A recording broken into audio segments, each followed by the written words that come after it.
함께하면 됩니다. 야! 함께하면 됩니다. 백운기의 정어리 TV 함께하면 곧 100만 됩니다. 이야 사랑합니다. 여러분 끝까지 함께 갑시다. 함께하면 됩니다.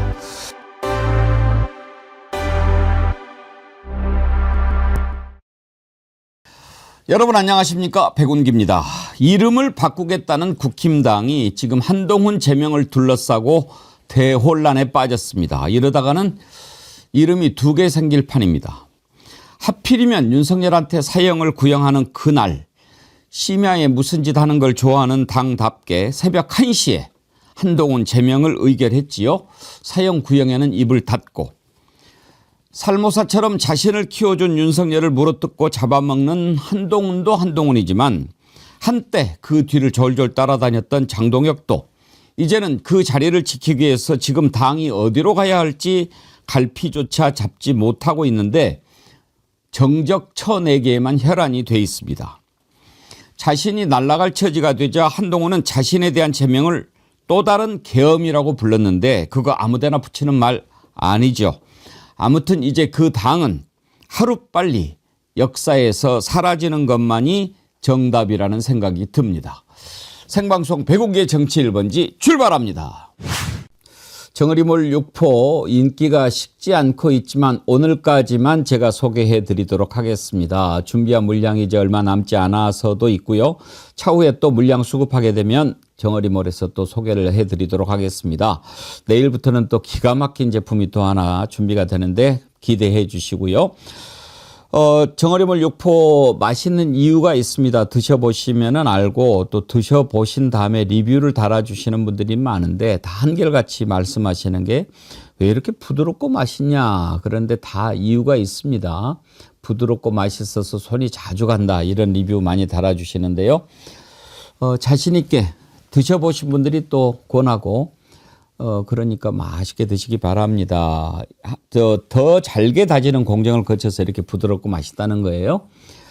그리고 타이백 감귤도 여러분들 드셔보시기를 권합니다. 당도가 아주 높아서 귤이 이렇게 맛있을 수도 있구나 하고 놀라실 겁니다. 가격도 적당하죠.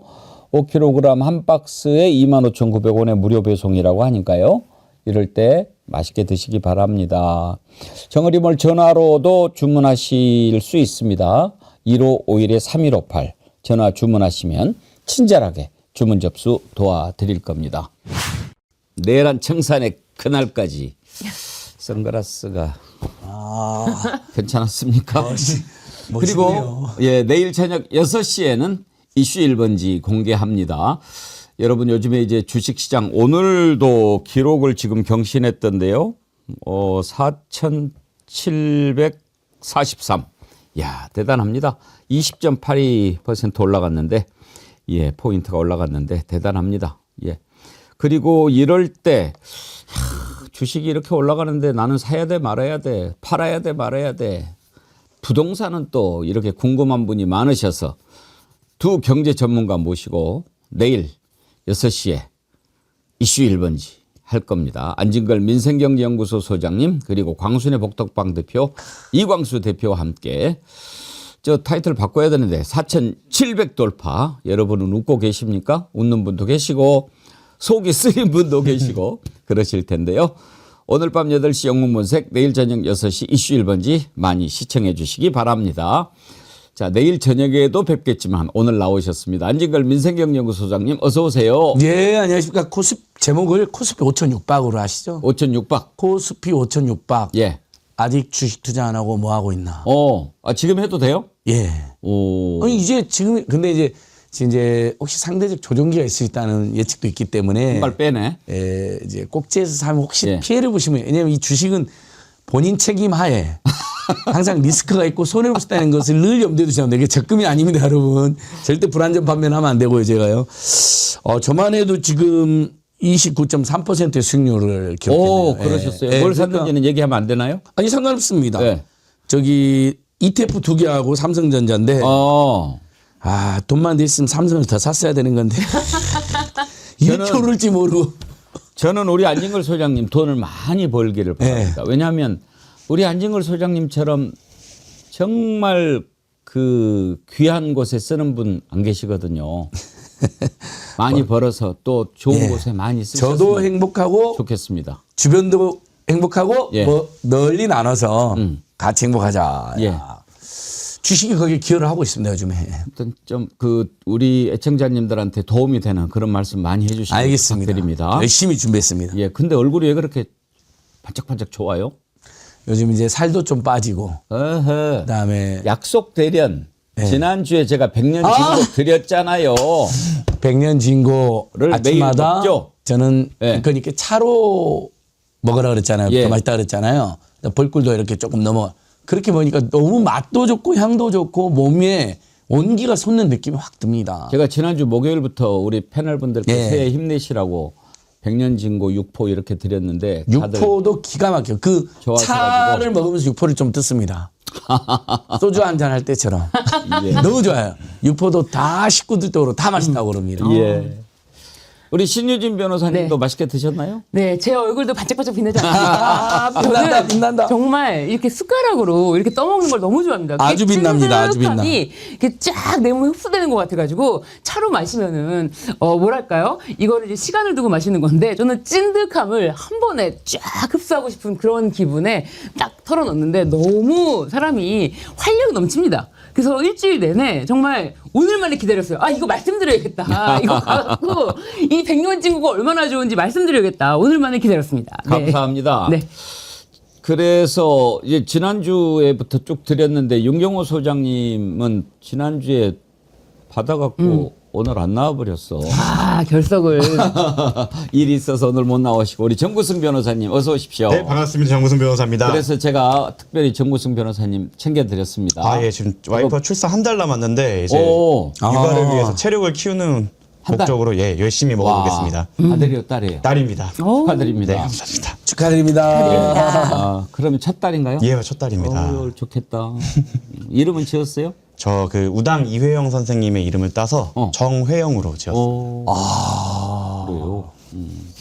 한자는 그걸로 썼어요? 예, 저희 이제 밑에 때가 영자 돌림이어서 마침 그래갖고 이제 존경하는 위인의 이름과 이제 돌림자를 다 써서 태명은 뭐였어요? 태명은 좀 그게 재밌더라고. 예, 바바입니다. 바바. 봐봐. 예. 봐봐. 무슨 좀 건강하라고 바바리안 할 때 그 야만인 그때 성별이 안 나왔을 때여가지고 온시적 생명력. 생명력을 갖고 바바리안. 있어요. 제가 결혼 10년 만에 갖는 아이가 조금 이제 건강했으면 좋겠어서 그렇게 지었었습니다. 내가 정말 좋아하는 사람의 그 태명은 싱싱인데.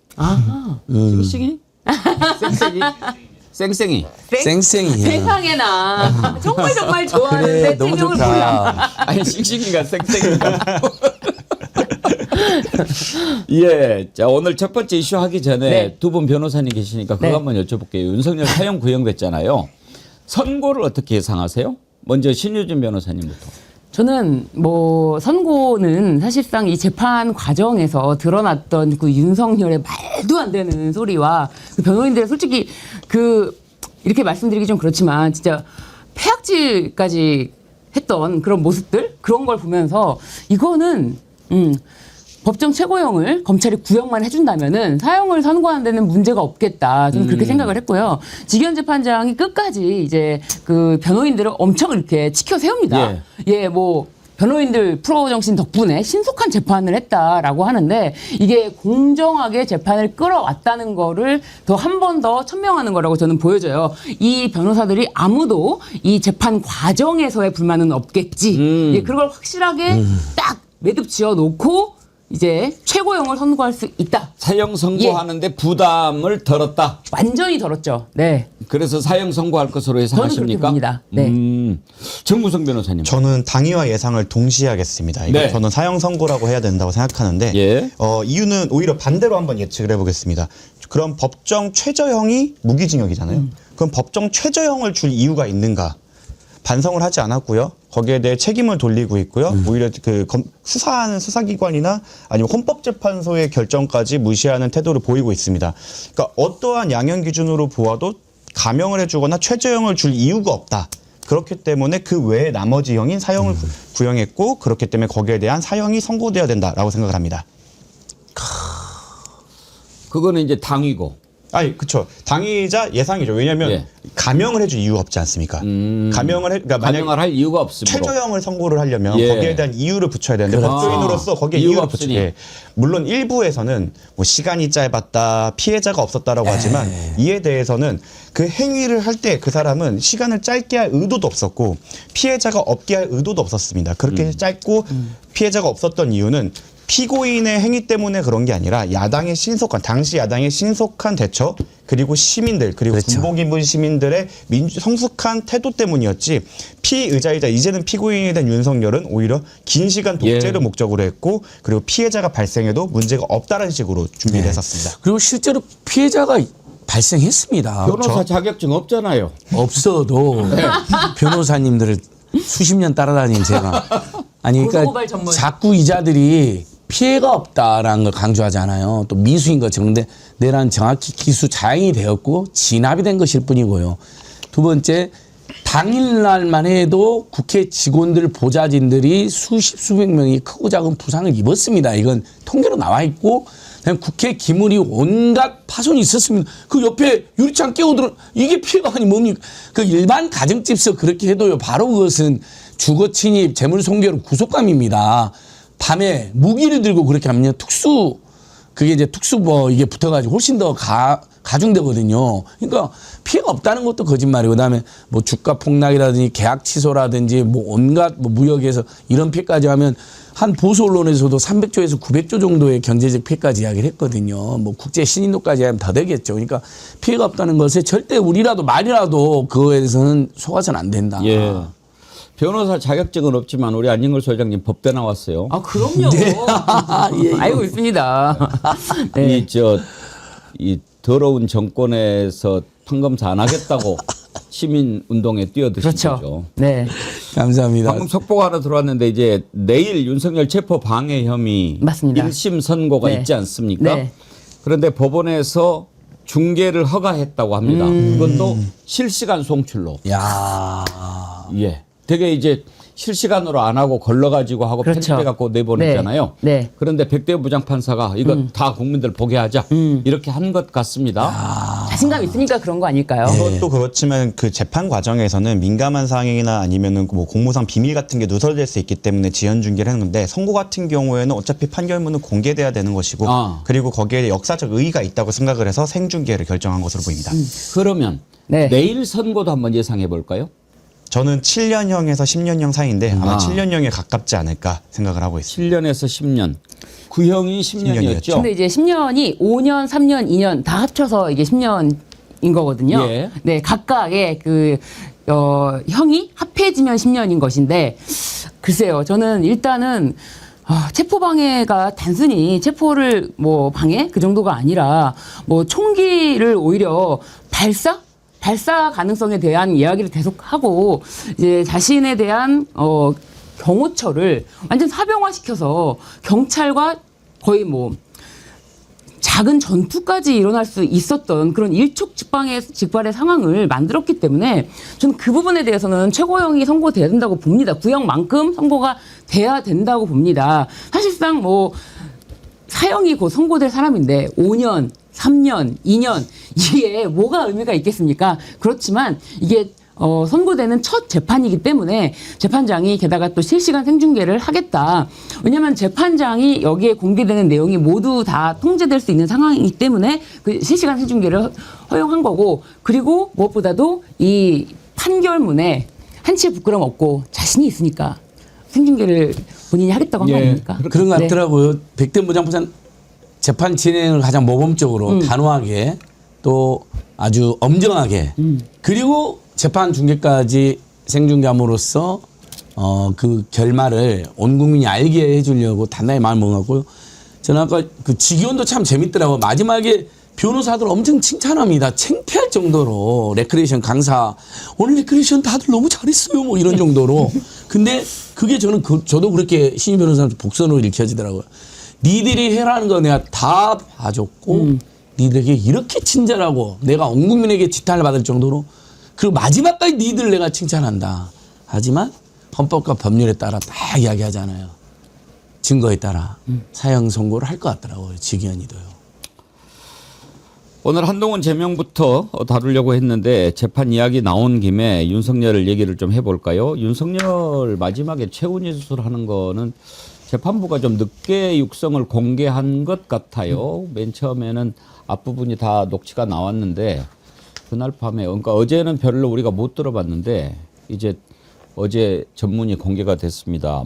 뭐 A4 용지 40장 준비했다고 그래서 한 40분 예상했는데 이자가 보면은 습성이 있는 것 같아요. 자기가 이야기하다가 막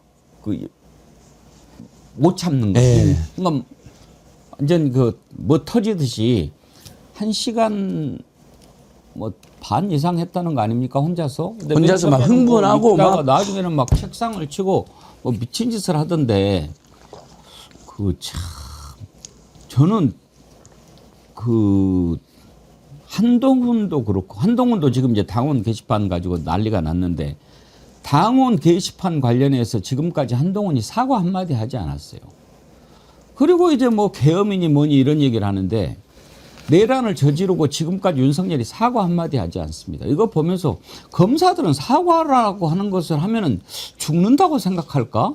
그런 생각이 들었어요. 이게 형사 쪽을 많이 하다 보면 생기는 버릇이나 습관 중에 하나인데 사과는 이퀄 인정, 이퀄 자백 이런 식의 약간 그림이 그려지는 경우가 판사는 있습니다. 다르잖아요. 지견이 시간만 되면 죄송합니다. 죄송합니다. 제가 100% 잘못했습니다. 죄송합니다. 그러잖아요. 오늘 변호사님 말에 토를 달아갖고 제가 오늘 정말 죄송합니다. 변호사님 말에 제가 오늘 토를 달았네요. 난 그런 자는 또 처음 봤어요. 그러니까요. 어느 판사가 세상에 변호사님한테 아유, 판사님한테 잘하니요. 네, 저는 그럼 놈이라고 그래요? 전 선고일까지 네. 우리 지기현 부장께서 이 선고 판결문 부장님. 작성하시는데 그 맞아요. 어떤 예. 불편한 마음 없으시도록 예, 선고일까지. 부장님. 그럼요. 예. 물론 여기서 저희의 예상과 다른 선고가 나온다면 누구보다 앞장서서 저희가 아, 저는 진짜 판결문 쓰는 게 보통 일입니까? 지금 증거도 지금 뭐 10만 페이지 네. 가까이 있다고 하는데 저는 지기현 부장님 판결 선고 잘하시도록 정말 물심양면으로 어느 방송에서도 지기현 부장님에 대한 다른 소리가 안 나오도록 단도리를 제가 하겠습니다. 부장님. 살짝 우리 이제 부장님. 지경 부장님이 또 다른 생각 못 하시도록 말씀드리는 게 지금 본인의 비위 사실이 없어지는 건 아닙니다. 그리고 기속 취소한 거 없어지는 거 아니에요. 근데 만약에 사용을 한다고 하시면 이제 국민들이나 아니면 뭐 여론이 거기에 대해서는 조금 천천히 알아볼까? 아니면 좀 관대한 눈으로 알아볼까라는 마음이 생길지도 모르겠지만 그렇습니다. 만약에 그렇지 않다면 이제 그간의 과오가 한꺼번에 일시불로 청구될 수 있다. 이 정도로 말씀드리면 될 것 같습니다. 예. 네. 아무튼 뭐 그러면 그때까지는 조금 지견이 달래가면서 가도록 할 텐데 잼잼님이 2024년도에 백운기 앵커 얼굴을 보면 항상 짜증이 들어 있었음. 그런데 지금은 약간의 미소가 스며들어 있음. 숨길 수가 없네요. 숨길 수가. 그렇게 티가 납니까? 많이 납니다. 정말 정확하게 네. 보셨네요. 진짜. 그래요? 참 제가 내공이 부족한 탓입니다. 그런데 윤석열 1시간 반 이상 막 혼자 떠들던데 심지어 그런 말까지 합디다. 나 바보다. 내가 바보인데 어떻게 친위 쿠데타를 하냐. 정말 바보 맞죠? 그 부분만 한번 들어보죠. 주권자가 제발 좀 정치와 국정에 관심을 가지고 이러한 망국적 폐악에 대해서 감시 견제를 해달라는 호소였습니다.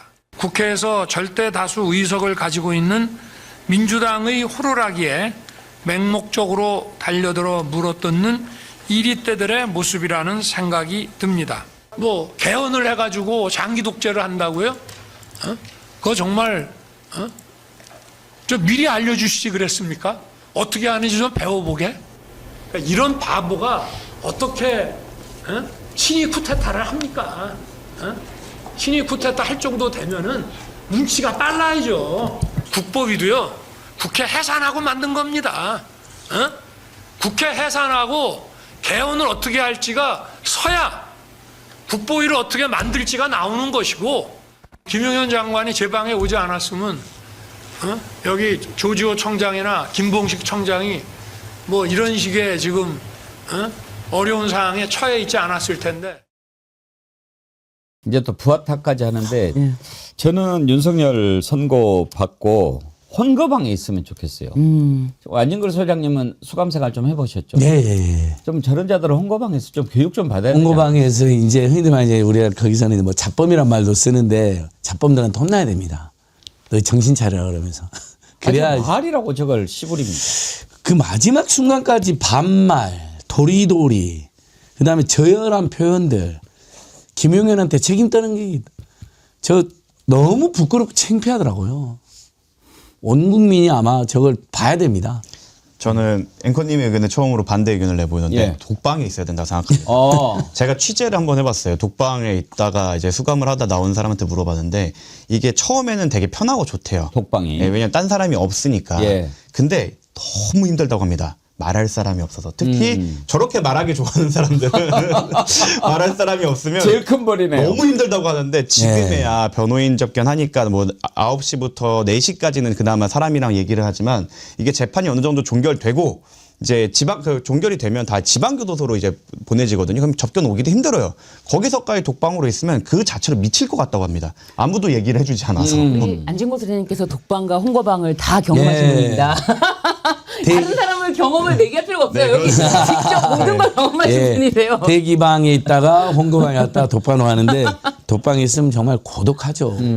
혼잣말을 막 하게 됩니다. 진짜. 예, 벽 보고 얘기하고. 벽 보고도 이야기하고 혼잣말도 하고 뉴스도 이야기하고 앵커 반가워 막 하면서 8시 뉴스까지 틀어주거든요. 예. 앵커 반가워 막 하면서 혼자 108배 됐다.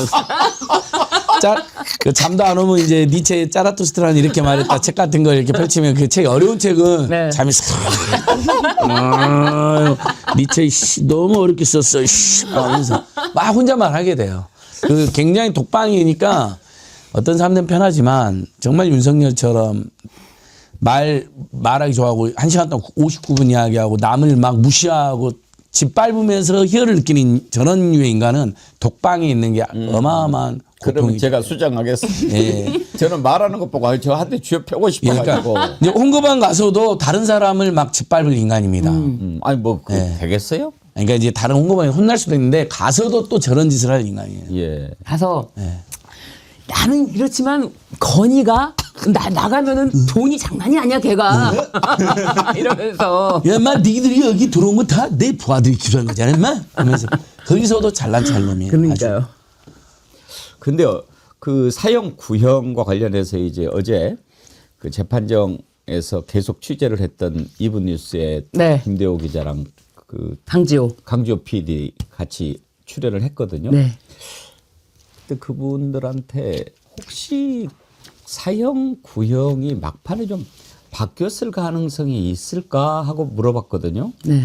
왜냐하면은 그 전에 회의를 했다라고 하는데 뭐 이런저런 얘기가 한참 오고 갔다고 그래서 혹시 무기징역을 구형할 수도 있나 그러면 안 되는데 그랬고 또 오늘 뭐 나온 기사 보면 그날 아침에 조은석 특검한테서 윤석열 사형 이런 문자가 왔다는 얘기도 있고 혹시 그 전에 오히려 막 깽판 치고 그래서 하루 늦춰져 가지고 정말 저자 안 되겠구나.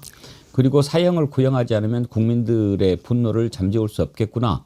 이렇게 해서 바뀌었을 가능성은 없을까? 그걸 제가 생각해 봤거든요.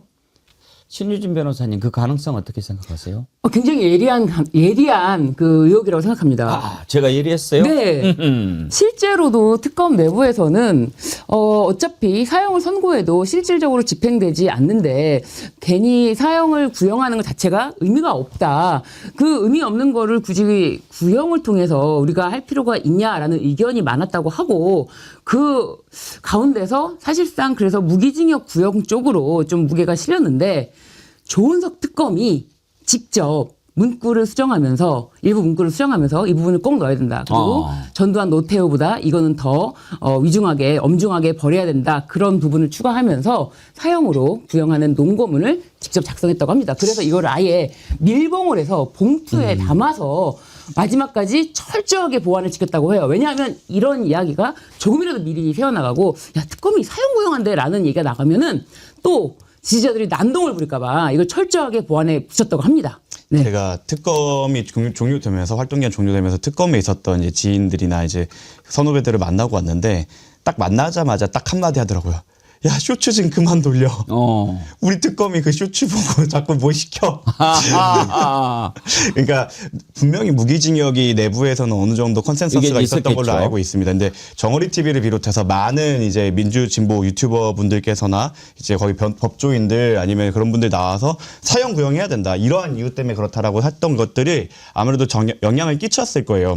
심지어 어떤 특검에서는 제가 이 범죄가 지금 뒤로 밀린 것 같다. 근데 이거는 꼭 해야 된다라고 말했던 것 때문에 자기가 그 태스크를 하나 받아갖고 일해야 됐다고 엄청 저한테 할 정도로 실제로 여론을 되게 잘 신경을 쓰고 있고 그걸 민감하게 반응하고 있었기 때문에 그 사형 구형에는 조은석 특검의 결단도 있었지만 정어리 TV를 비롯한 여러 민주 진보 유튜버들의 공도 있다고 생각을 합니다. 예. 조은석 특검이 원래 아주 그 냉철한 면이 있는 분입니다. 저는 어렸을 때부터 좀 알았으니까요. 그래서 실무진들의 의견이나 이제 특검보까지 의견은 이제 민주로 수렴했을 때 이제 흔히 알려진 것처럼 무기징역 쪽이 뭐 반반이라는 설도 있고 처음에는 사형 구형했다가 무기징역을 갔다가 뭐 이런 설도 있는데 무기징역 의견이 더 많았을 수도 있죠. 하지만 조은석 특검자는 처음부터 사형 쪽에 마음을 둔 게 아닐까. 왜냐하면 전두환 노태우의 쿠데타보다 더 체질이 나쁜 친이 쿠데타. 그리고 형식적인 사과조차 하지 않는 그 죄인의 그 당당하고 뻔뻔한 모습 이런 것들을 모두 감안했을 때 마음속에서도 사람이라는 게 무기징역 사형 왔다 갔다 했었겠지만 점점 사형 쪽으로 기울어서 단호하게. 그리고 저는 그 영화 변호인에서 송강호가 니들이 국가를 지킨다는 미면으로 국민을 탄압하는데 그 국민이 바로 국가하고 소리 질렀던 것처럼 저는 이 박억수, 조은석 이분들이 입만 열면 극우 세력이 이야기하는 반국가 세력이 사실은 국민들의 자유와 생명과 일상을 파괴하는 독재를 꿈꾸는 자들, 극우 극단주의 파시즘 세력이 바로 반국가 세력이고 보통의 대다수 국민들은 때로는 비판도 하고 때로는 뭐 응원도 할 수 있는 그런 자유를 누리는 그것이 국민이고 국가의 요체다. 근데 그걸 짓밟으려 하겠다. 그래서 반국가 단체라는 걸 굉장히 강조했잖아요. 윤석열 일당이 정확하게 그분을 짚었다고 봅니다. 입만 열면 국민들을 반국가 단체로 탄압하려고 한 자들이 진짜 반국가 단체라는 논리를 정확하게 아주 잘 준비했다고 봅니다. 사실 윤석열한테 사형 말고 뭐가 있겠습니까? 어제 특검이 마지막에 정리한 부분은 그 부분을 사실 매우 단순하면서도 명쾌하게 정리한 게 있습니다. 윤석열 같은 내란 우두머리한테 할 수 있는 법정 최고형은 사형입니다. 법정 최저형이 무기징역이 올시다. 그러면 이자한테 법정 최고형을 구형할 거냐 최저형을 구형할 거냐. 거기서 최저형을 구형할 수는 없죠. 일말에 반성하는 것도 비치지 않는데 뭘 봐줘서 최저형으로 하겠느냐. 그게 상당히 단순하면서도 명쾌한 논리다라고 생각을 하고요. 다만 이제 한 가지 제가 고개를 좀 갸우뚱하는 부분은 이겁니다. 특검이 수사 결과를 발표하면서 이번 윤석열의 내란은 장기 집권, 독재를 하기 위해서였다라고 정리를 했지요. 그러면서 김건희와의 관련성은 별로 찾아내지 못했다라고 했는데 그 부분은 제가 100% 받아들이기가 힘듭니다. 왜냐하면 지금 우리가 윤석열 보지 않습니까? 그리고 지금 뭐 내가 바보인데 뭐 이렇게 하겠느냐라고 할 정도인데 제가 어제 여러분들께 시간이 되면은 꼭 그 박억수 특검보가 낭독한 논고문이죠. 구형할 때 이렇게 읽은 그 논고문을 한번 전문을 보시라 이렇게 말씀을 드렸습니다. 뭐 이렇게 찾아보시면 돼요. 윤석열 사형 구형 논고 전문 뭐 이렇게 치시면 볼 수 있습니다. 그걸 쭉 한번 이렇게 보시면 윤석열 내란 이후 지금까지의 과정 그리고 우리가 뭐 띄엄띄엄 알았던 것들을 잘 정리를 해놨기 때문에 내란의 전반적인 것을 이해하고 역사를 이해하는 데 매우 도움이 된다는 점에서 꼭 한번 읽어보시기를 권합니다. 근데 그걸 읽어보면 윤석열이가 좀 대단한 사람인 것처럼 생각하는 것 같아요. 무슨 말씀이냐. 저는 윤석열이 물론 장기 집권하고 독재하려고 내란을 일으킨 거 맞죠. 그런데 저는 지금도 윤석열이 내란을 일으킨 가장 큰 이유는 자신과 마누라의 죄를 덮기 위한 것. 그게 가장 컸다고 생각해요. 그자가 무슨 뭐 그렇게 하다가 일단은 왜 윤석열이 돌았냐. 명태균이 이거 깐다고 그러니까 이거 큰일 났다. 그리고 그 전에 어떻게 했습니까? 말도 안 되는 짓을 했죠. 이태원 참사 때 그렇게 무책임한 짓, 그리고 외국 나가서 막 창피한 짓 이런 것 갖고도 대통령 감이 아닌 것은 우리가 다 알았는데 그래도 그걸 한번 뽑은 걸 어떻게 하겠습니까? 끙끙 앓으면서 5년간을 버티고 나서 뭐 책임을 묻든지 할 판이었는데 그것은 재직 중에 형사상 처벌을 받지 않는다는 면책특권이 있어서 안 되는 거예요. 근데 본인이 끝나고 나서 걸리지 않을 것. 그러니까 무능은 심판하지만 처벌하기가 힘들잖아요. 그런데 이자가 딱 죄를 지은 게 하나 있어요. 최혜병 특검 때 부당하게 경로하면서 지시한 것. 이것은 딱 실정법에 걸리는 거 아닙니까? 거기에다가 마누라 이것저것 받아 처먹은 것이 이제 다 막 드러나고 있고 디올백으로 터지고 이러다가는 안 되겠길래 아 이거 안 되겠다. 이러다가는 우리 다 죽겠네. 이거 어떻게 해야 되지? 뒤집어야지. 저는 그게 직접적인 촉발 요인이 됐다고 생각하는데 그 농고문을 보면 김건희와 자신의 죄를 덮기 위한 부분은 없고 오로지 그 자칫하면 김용현이나 윤석열이나 이런 자들이 주장하는 논리에 휩쓸리기 쉬운 구조를 가지고 농고문을 작성한 것처럼 보여서 약간 좀 아쉽다 하는 생각이 저는 들었거든요. 신유진 변호사님은 어떻게 보시나요? 저는 기본적으로 이제 앵커님의 말씀에 전부 다 동의를 하고 그리고 추가적으로 저는 좀 말씀을 드리는 게 사실상 그 특검에서 김건희와 내란의 관계를 규명짓지 못했기 때문에 그 부분을 논고문에까지 올리지 못했던 게 아닐까. 그리고 지금 가장 국민들이 또 이 부분 수사해야 된다. 2차 종합특검이 필요하다라고 하는 것이 김건희가 국정에 그렇게 관여를 많이 하고 법무부 장관에 그렇게 새벽에 수시로 그렇게 텔레그램으로 연락하고 전화하고 그랬는데 어떻게 내란을 몰랐겠느냐, 계엄을 몰랐겠느냐 이겁니다. 그런데 조은석 특검은 그 의문을 더 깊게 파진 않았습니다. 그렇기 때문에 더 파지 않은 수사가 덜 된 사안에 대해서 논고문에 올릴 수는 없었던 것이 아닐까 그런 한 가지 말씀을 더 추가로 드립니다. 하지만 이제 상황은 바뀔 거다. 보통 제가 형사 사건을 하게 되는 경우에 1심까지는 무죄를 극렬하게 다퉈봅니다. 그런 다음에 때려맞죠. 그러면 여기서 이거를 기본값으로 두고 다음에는 자백으로 돌릴 것인가 아니면 끝까지 무죄를 주장할 것인가를 재차 판단하게 되는데 거기서 대부분 바뀝니다. 지금 같은 경우에도 죄수의 딜레마가 초반에 잘 작동을 하지 못했었어요. 윤석열이 잘 버티고 있었고 심지어 뭐 구속 취소되는 과정도 있었고 그렇기 때문에 윤석열을 추종했거나 그 당시에 공모했던 자들이 여기에 대해서 끝까지 버텨봤거든요. 근데 만약에 1심 재판에서 형량으로서 어떻게 보면 단죄가 된다고 하면 2심부터는 당연히 그쪽 변호인들도 설득을 하기 시작할 겁니다. 물론 이미 설득을 했지만 본인이 안 받아들였을 가능성이 높은데 실제로 형량이 찍히면 설득이 되기 시작합니다.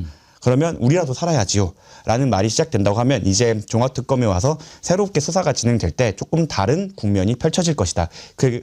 그런 얘기를 하셨죠. 유시민 작가가 정의는 빠르게 오진 않지만 천천히 지난한 과정을 통해서 반드시 온다.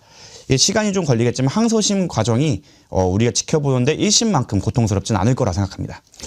조지호 김봉식이 분명히 안가해서 예. 그날 내란으로 국회 봉쇄 지시 받으면서 분명히 여러 번 윤석열이 가정사, 개인사를 개인적인 언급했다. 거. 예. 이 내용을 아직까지 자백을 안 하고 있거든요. 네, 우리 정구수 변호사 말처럼 조지호 김봉식이 지금 본인들이 생각한 보다 형이 구형이 많이 됐다고 생각할 수 있습니다. 그리고 유심에서 이제 사형 내지 뭐 중형이 딱 선고가 되면 정말 마지막까지 윤석열에 대한 미련으로 그래도 윤석열 우리 임명해 줬기 때문에 의리를 다해가지고 다 풀지 못했는데 안 되겠다. 항소심에서 감형을 받으려면 이 모든 게 윤석열이 자기들이 지금까지 진술보다 더 강하게 더 비열하게 뭔가를 준비했다. 심지어는 가정사까지 언급했다. 그러면 이게 이제 재판부에 상당한 정상 참자이나 국민적 또 여론도 저것들이 많이 자백을 했으니까 조금 더 선처해야 된다는 게 생길 수가 여지가 있다고 보거든요. 그러니까 저는 조수특검 정통 검찰 수사관 출신이어가지고 수사검 출신이어갖고 아마 김건희 부분을 많이 의심은 개인으로도 했을 겁니다. 그런 의견도 많이 받았을 겁니다. 이 사람이. 근데 그 부분이 이제 수사로 명쾌하게 이러면 정신적으로 지배를 받는 것은 사실 서면으로 증거로 내기가 쉽지가 않잖아요. 김건희한테 정신적으로 지배를 받았다 하더라도 쿠데타를 김건희가 이렇게 가스라이팅해서 사주했다 하더라도 그게 뭔가 명확하게 증거로 남아 있어야 되는데 김건희가 집무실에서 윤석열 불러서 이렇게 했다 하더라도 그게 만약에 들은 사람이 없거나 문건으로 작성이 없다면 특검은 그것까지는 적시할 수가 없는 거죠. 사람들이 제일 아쉬워하는 부분이 그 부분합니다. 김건희 역할론에 대해서 예. 제대로 규명을. 그건 아무튼 이제 2차 특검 그렇죠. 오늘 이제 상장하지요. 그러면 필리버스터 한다고 할 거고 내일은 이제 통과를 하는데 거기에는 반드시 2차 특검하면서 김건희와의 관련성 이런 부분 좀 밝혀내야 될 겁니다. 김건희가 저지른 양평고속도로 의혹 관련해서도 분명히 더 끄집어내야 될 거고요. 자, 윤석열 관련해서 짚어봤고 다음으로 한동훈 얘기 가볼 텐데 아까 손성민 님께서요. 뒤에 배경을 보고 태백산 멋집니다 그러셨는데 태백산 아니고 간지폭풍님 정확하게 저 뒤에 산 무등산 같아요. 입석대도 보이고 예 무등산입니다. 광주에 있는 무등산인데요. 지금 이제 눈 쌓인 무등산 배경인데 제 뒤로 이쪽에 보이는 게 입석대입니다. 입석대. 입석대에는 주상절리라고 그래가지고 예. 그리고 이제 그 뒤에 서석대가 있고 하얗게 솟아 있는 게 부대죠. 그가 이제 공군 기지가 있는데 중봉 저는 처음에 중봉인 줄 알았네요. 무등산. 중봉은 저 반대쪽에 있어요. 이건 아마 이제 화순 쪽에서 찍은 사진인 것 같은데요. 예. 광주 무등산.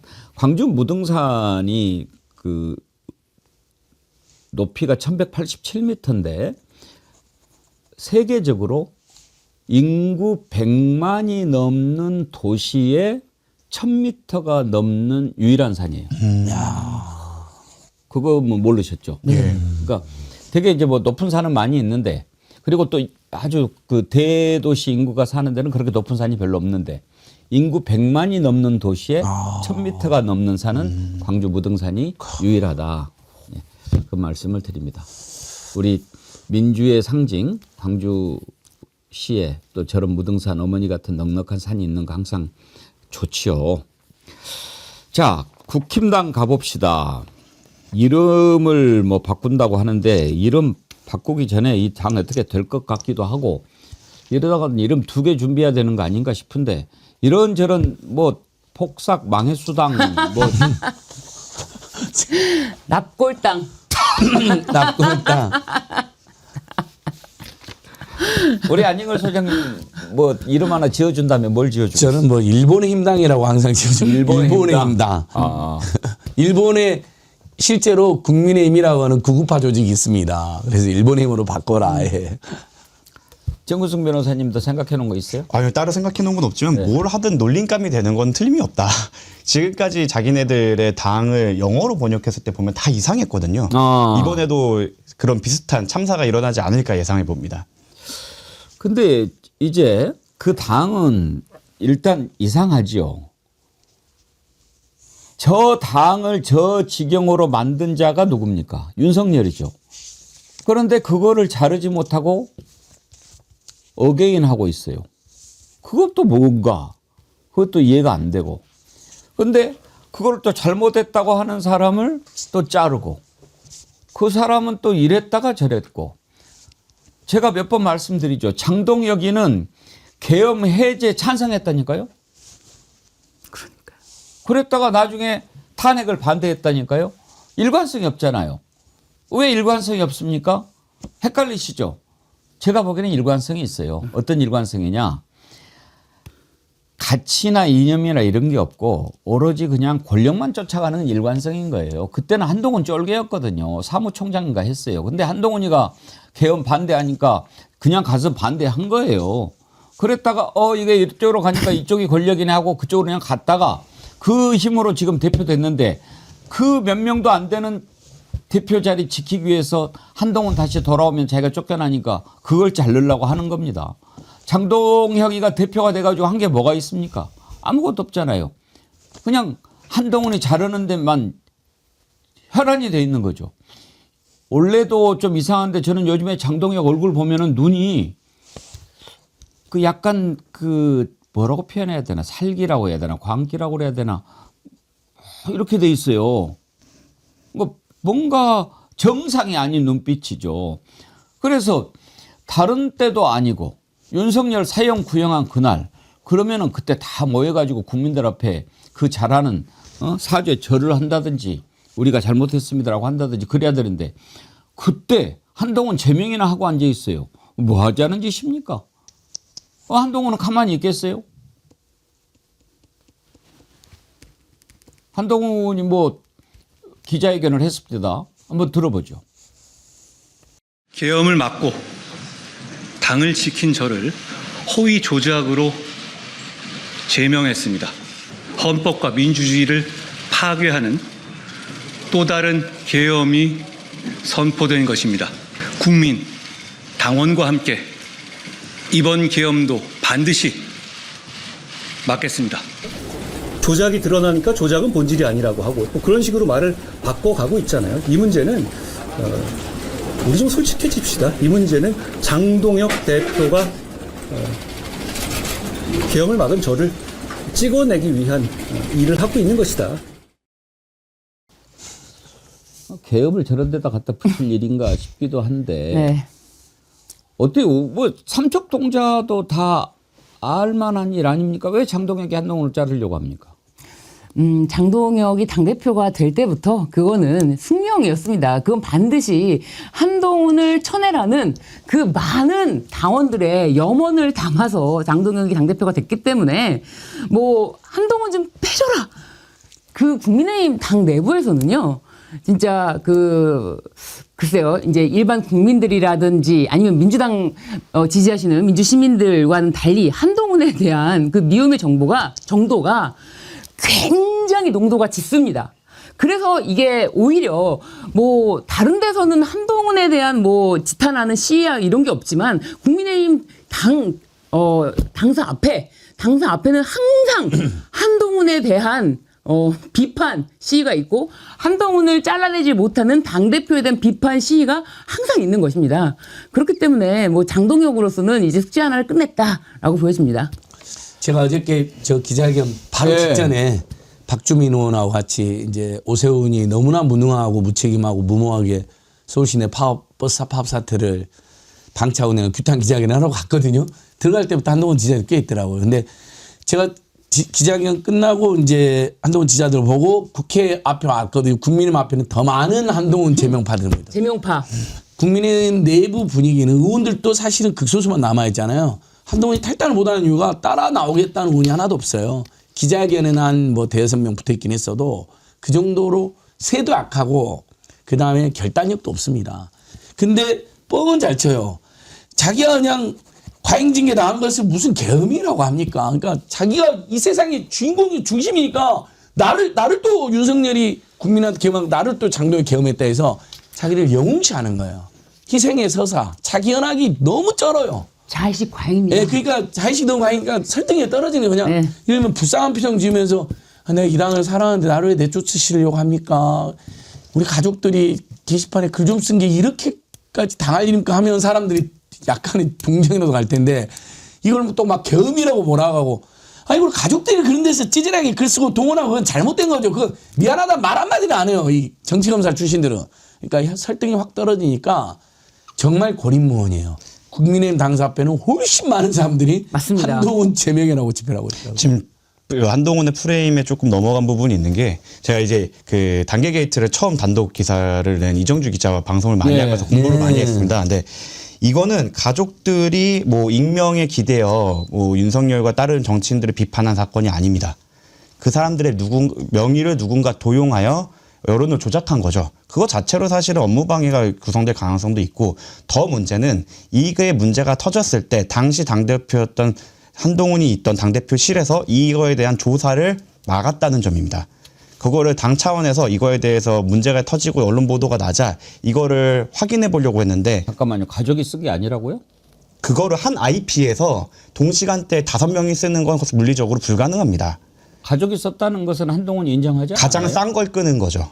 본인이 썼다고는 안 했잖아요. 네. 네. 이건 그러니까 누군가가 이렇게 되는 것 같아요. 가족들이 쓴 거 맞아요. 네. 일부는.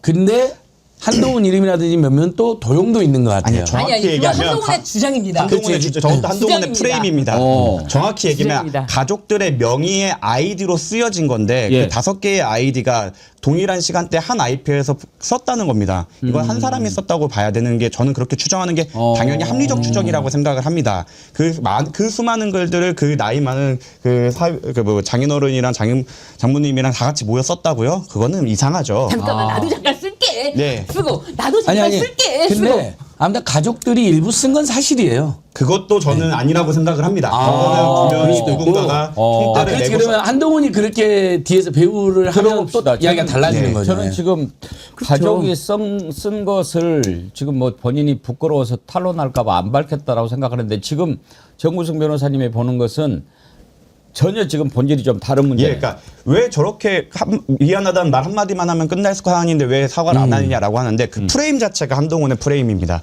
이거는 본인들이 형사 책임을 물을 수 있기 때문에 사과를 못 하는 거예요.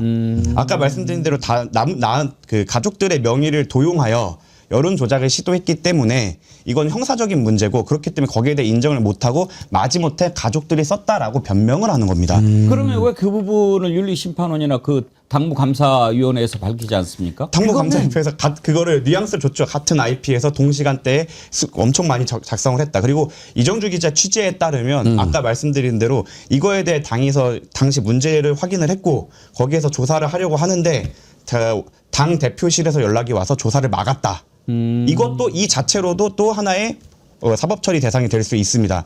그리고 그 조사를 막힌 상황 속에서 셧다운이 내려졌고 대다수의 글이 삭제되었다. 지금 남은 건 빙산의 일각이다.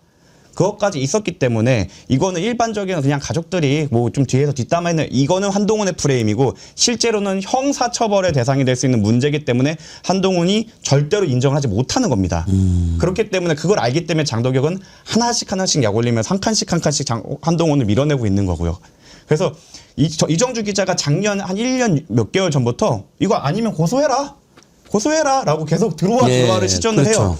근데 주진우 당시 법률위원장이 하겠다라고 해놓고 1년 3개월째 아직도 고소를 하고 있지 않습니다. 왜냐하면 고소를 하는 순간 이거에 대해 사실관계를 밝혀야 돼요. 못 밝히고 있습니다. 그렇군요. 그리고 이게 당무감사에서 왜 더 밝히지 않았냐? 당무감사에는 강제 수사권이 없습니다. 그래서 강제 수사권으로 이제 그 서버라든지 그런 거를 다 압수수색을 통해서 밝혀낼 수 있는 게 더 확실한데 예. 강제 수사권이 없는 상황에서만 봐도 비슷한 시간대에 동일한 IP에서 여러 아이디가 돌아가면서 글을 썼다라고 하는데 IP 2개를 밝혔습니다. 당무감사에서도 IP 2개를 그 아이디를 사용하는 사람들이 같이 사용했다라고 하는데 또 같은 시간에 삭제가 됐고요. 그렇다면 이거는 정말 가족들이 돌아가면서 컴퓨터 의자에 앉아서 쓴 것이라기보다는 누군가 내가 쓸게 해가지고 이제 누군가 이제 가족들의 이거를 명의로 쭉 그 누군가는 이제 여러분들이 예측하시는 네네 그 가족들이 썼다라고 하는 그 사람일 수 있습니다. 네네. 저는 그 사람이 아닐 수도 있고 그게 오히려 그렇네요. 그 사람의 교사를 받은 사람일 가능성도 충분히 있기 아니, 때문에 그러니까 일반적으로 알려진 이제 가족들도 이제 5명이잖아요. 한동훈 빼고도 5명이 번갈아가면서 한 것도 사실 그것만으로도 치졸한 짓이죠. 당대표가 뒤에서 가족. 그런데 지금 정구승 변호사님 말씀하신 다시 종합하면 가족들이 안 쓰고 그 가족들 아이디를 제공해서 자기 어떤 친위 부대에게 돌아가면서 댓글 부대처럼 전문. 그랬으면 죄질이 더 나빠지는 거죠. 그러면 지금 한동훈 입장에서는 차라리 좀 쪽팔리더라도 가족이 쓴 걸로 가는 게 그렇게 그때 그래서 했죠, 인정을 한 일부. 겁니다. 그때 그래서 국힘에서 입장문에 그 여론의 숲에 물을 줘야 되는데 인조잔디를 만들어놨다라는 식으로 비아냥을 했던 게 이 자체가 아하. 핵심은 가족들이 뒤에서 뒷담화했다가 아니기 때문입니다. 알겠습니다. 한때는 이제 사무총장으로 졸졸 따라다니던 장동혁과 한동훈이 갈라리게 된 것은 내란 이후죠. 내란 이후에 이제 비상계엄할 때는 했는데 이게 보니까 이제 구구나 아스팔트들이 다 이쪽으로 몰리니까 이러다가는 나 한동훈 옆에 있다가는 그만 죽겠네. 그러면서 이제 압박이 들어오니까 장동혁이 최고위원을 그만두는 거죠. 그때 당시 사진을 보면 참 재미있습니다. 이게 2024년 12월 10일이거든요. 뒤에 한동훈이 얼굴을 이렇게 쪼개면서 잘가 빠빠이 하는데 곧 울음이 터질 듯한 얼굴로 나서는 참 이 한 컷의 사진이라고 하는 게 지금 저거 보면서 말풍선을 넣는다면 두고 보자 뭐 두고 이런 보자. 정도일까요? 지금 그걸 이제 돌려주는 거죠. 저 뒤에서 지금 저게 헤어지는 자리잖아요. 나는 이제 너 떠난다. 최고위원직 사퇴한다라고 하면서 눈물을 흘리면서 나오는데 뒤에서 웃고 있단 말이에요. 저 그냥 두고 싶겠어요? 그렇게 하는 거죠. 이게 사실 눈이 뒤엔 없기 때문에 저 한동훈의 저 표정을 못 봤다가 저 뉴시스라든지 네. 언론 보도에서 저 장면 저자의 표정을 담아낸 걸 보고 그 순간 야 내가 먹은 마음이 맞구나. 저자의 실체는 내 뒤에서 저러고 있었구나. 이걸 더 깨닫게 되는 거죠. 저런 유의 정치인들의 특징이 있습니다. 보통 그를 가장 맨 앞에서 공격하는 사람들은 그들과 같이 일했던 사람들이에요. 대표적인 예가 이준석이 있죠. 보통 보면 그분들의 담당 일진을 자처하는 사람들은 다 그분들과 같이 일했던 사람들이고 한동훈 역시 똑같다. 사람을 모으는 게 아니라 사람을 갈라치고 조롱하고 비난하는 것밖에 할 줄 없는 사람의 한계라고 보시면 될 것 같습니다. 한동훈과 장동혁이 참 좋을 때는요. 한동훈이 장동혁을 엄청 밀어줬어요. 사무총장도 했고 그다음에 윤석열한테 한번 대들었다가 눈발 날리는데 몇 시간씩 서가지고 막 이렇게 해서 벌벌 떨 때 있잖아요. 그게 보령에 화재가 났을 때 거기에 이제 윤석열이 왔지 않습니까? 네. 그때 이제 그 사과하고 뭐 고개 숙이고 죄송합니다. 알았어 뭐 이렇게 갔을 예. 때 그때 거기가 서천이 장동혁이 지역구이기 때문에 그거를 또 일부러 키워주려고 했던 그런 차원도 있었거든요. 그때는 막 장동혁이 한동훈한테 막 아양 떨고 막 재롱 부리고 막 그런 난리 나고 막 그랬었어요. 그때 장면 한번 보시겠습니까? 그분이 저한테 뛰어오셔서 이런 말씀을 하셨어요. 제 손을 꼭 잡고 대한민국을 위해서 이기셔야 된다고 한동훈 위원장과 함께 꼭 승리해 달라고. 그래서 제가 말씀드렸어요. 그렇지 않아도 한동훈 위원장이 모십니다. 그랬더니 그 두 분이 그러셨어요. 어떻게 우리는 오늘 근무야 근무.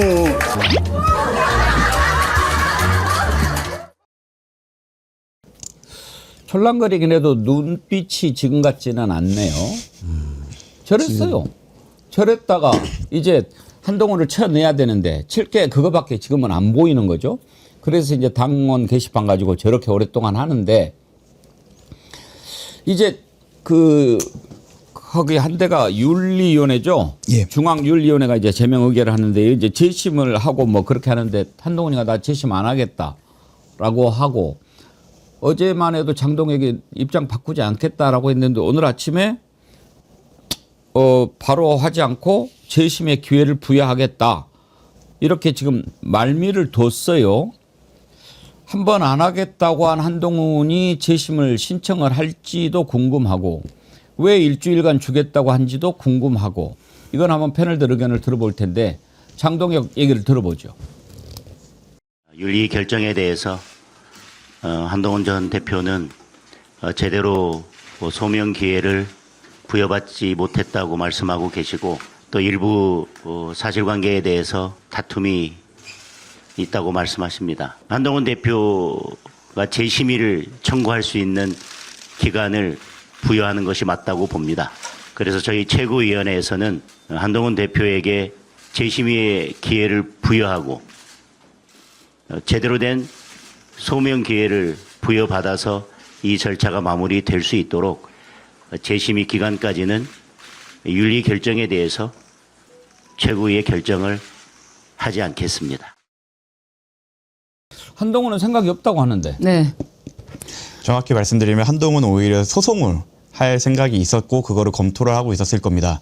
근데 실제로 그 윤리위에서는 한동훈에게 계속 의견 표명을 요청했는데 묵묵부답이었어요. 하지만 이제 와서 나 소명의 기회를 안 줬다, 뭐 사실관계 다툼이 있다라는 식으로 해서 혹시 소송으로 갈 수 있기 때문에 소송에 갔을 때 한동훈은 분명 결과에 대해서는 저 재판에 가서 다투는 게 유리하지 않기 때문에 절차적 문제를 분명히 문제 삼을 겁니다. 그 절차적 문제가 없었다, 너에게 충분한 소명의 기회를 줬다는 명분을 획득하기 위한 게 첫 번째고, 두 번째는 장동혁과 한동훈은 아치에너미입니다. 그러니까 뭐냐면 적대적 공생관계예요.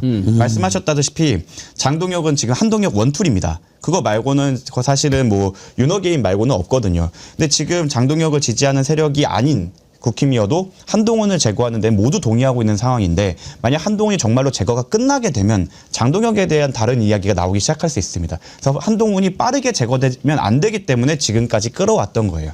근데 만약 이런 한동훈을 제거하는 걸 하는데 소송까지 걸린다? 그거 하나 못하니? 라는 공격이 들어올 수 있기 때문에 절차를 다지고 시간을 조금 더 벌면서 그 사이에 한동훈 제거에는 동의하지만 나를 따르지 않는 사람들을 정리할 시간을 더 버는 거죠. 저는 그런 전략적 선택이라고 생각합니다. 네, 그리고 저는 이제 한 가지를 덧붙이자면은 국민의힘 고문들은 한동훈에 대해서 징계하지 마라라는 의견이었어요. 네. 그런데 그런 의견을 내고 입장 표명을 하자 또 국민의힘 대변인 박민영 대변인이 평균 연령 91세 고문들의 의견일 뿐 이런 식으로 폄훼했단 말이에요. 그렇다면은 고문들이 그런 모욕까지 받고 가만히 있을 수 없지 않습니까? 막 사퇴도 하고 막 그렇습니다. 그럼 이런 상황에서 당 대표라는 사람의 입장은 과연 뭐 편파적이라는 것보다는 나는 다 열려 있는 사람이다. 이미 제명은 나왔잖아요.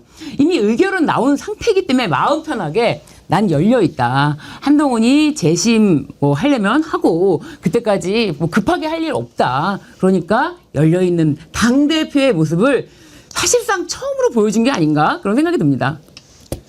그러니까 바로 이제 잘라버리면 어쨌든 현역은 한 5-6명이 같이 붙어서 배은진이도 같이 붙어 기자회견 했더라고요. 사람들이 이제 배은진이 또 한동훈 언제 붙었나 또 했는데 그다음에 뭐 소장파도 약간 제고라고 이야기하고 당 안팎이 시끄럽고 고문들도 이야기하니까 또 박민영이 또 패린 쪽으로 이렇게 해갖고 네. 또 더더욱 문제가 되니까 재심 본인이 재심 신청 안 한다고 밝혔는데 그래도 재심 기간 우리는 보장했다. 네. 이렇게 약간 시간을 둔 다음에 재심 신청 안 하면 그때 제명하는 수순으로 가지 않을까 싶습니다. 예. 자기들은 최선을 다했다.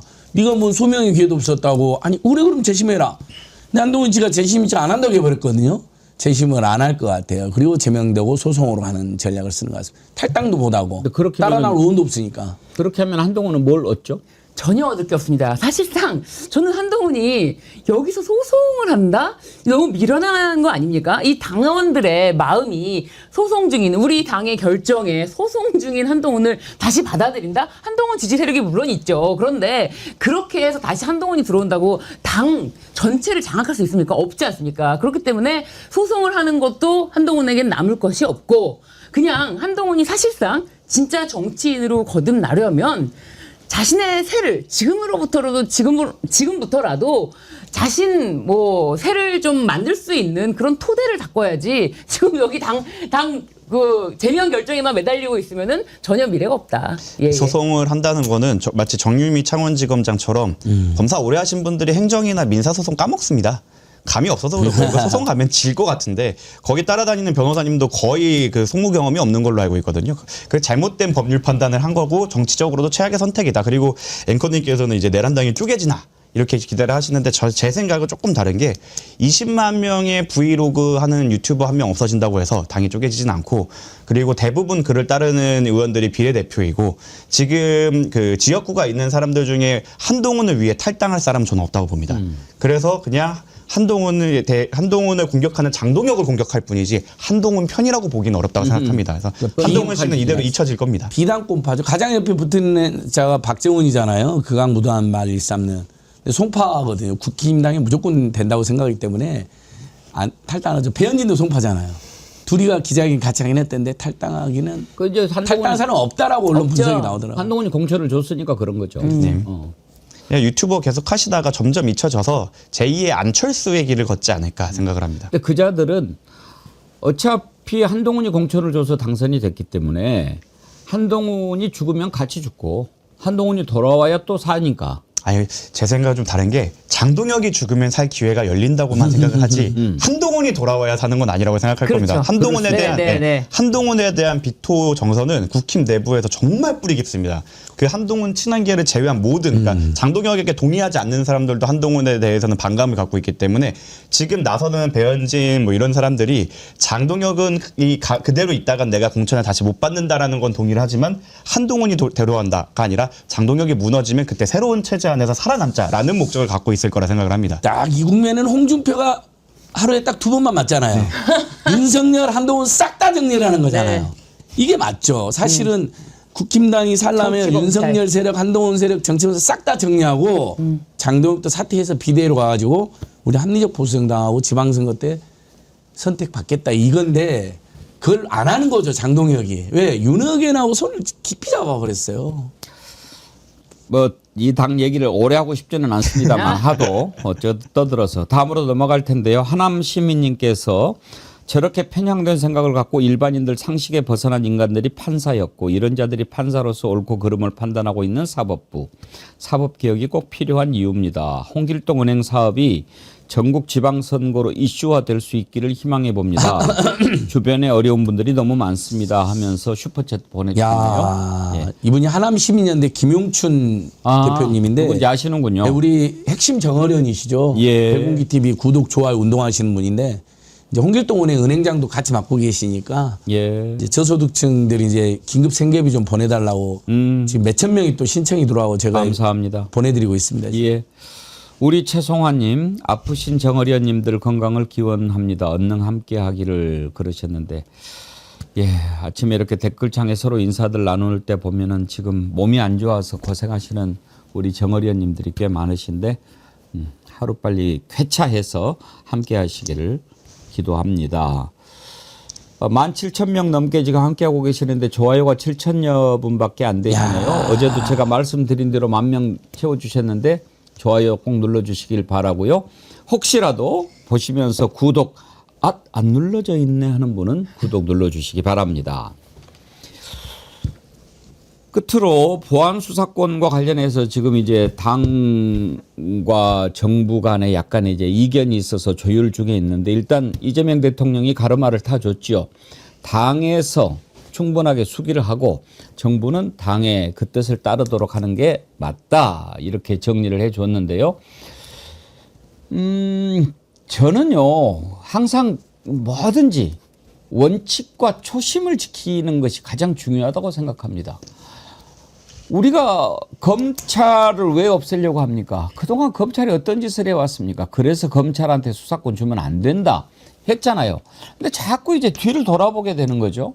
그리고 그 결정적인 이유가 그래도 정권 바뀌었는데 이제 우리가 검찰 해먹을 수 있는데 이런 생각. 그랬다가 오늘날까지 온 거 아닙니까? 그걸 자꾸 뒤를 돌아봐서는 안 되는데 그러다 보니까 이런 일이 생긴 게 아닌가. 그래서 이제 보안 수사권 주면 안 된다. 이걸 가지고 또 꼬투리 잡아서 할 자들 아니냐. 이게 지금 민주당 지지자들 그리고 민주당의 확실한 입장을 갖고 있는 분들 의견 아닙니까?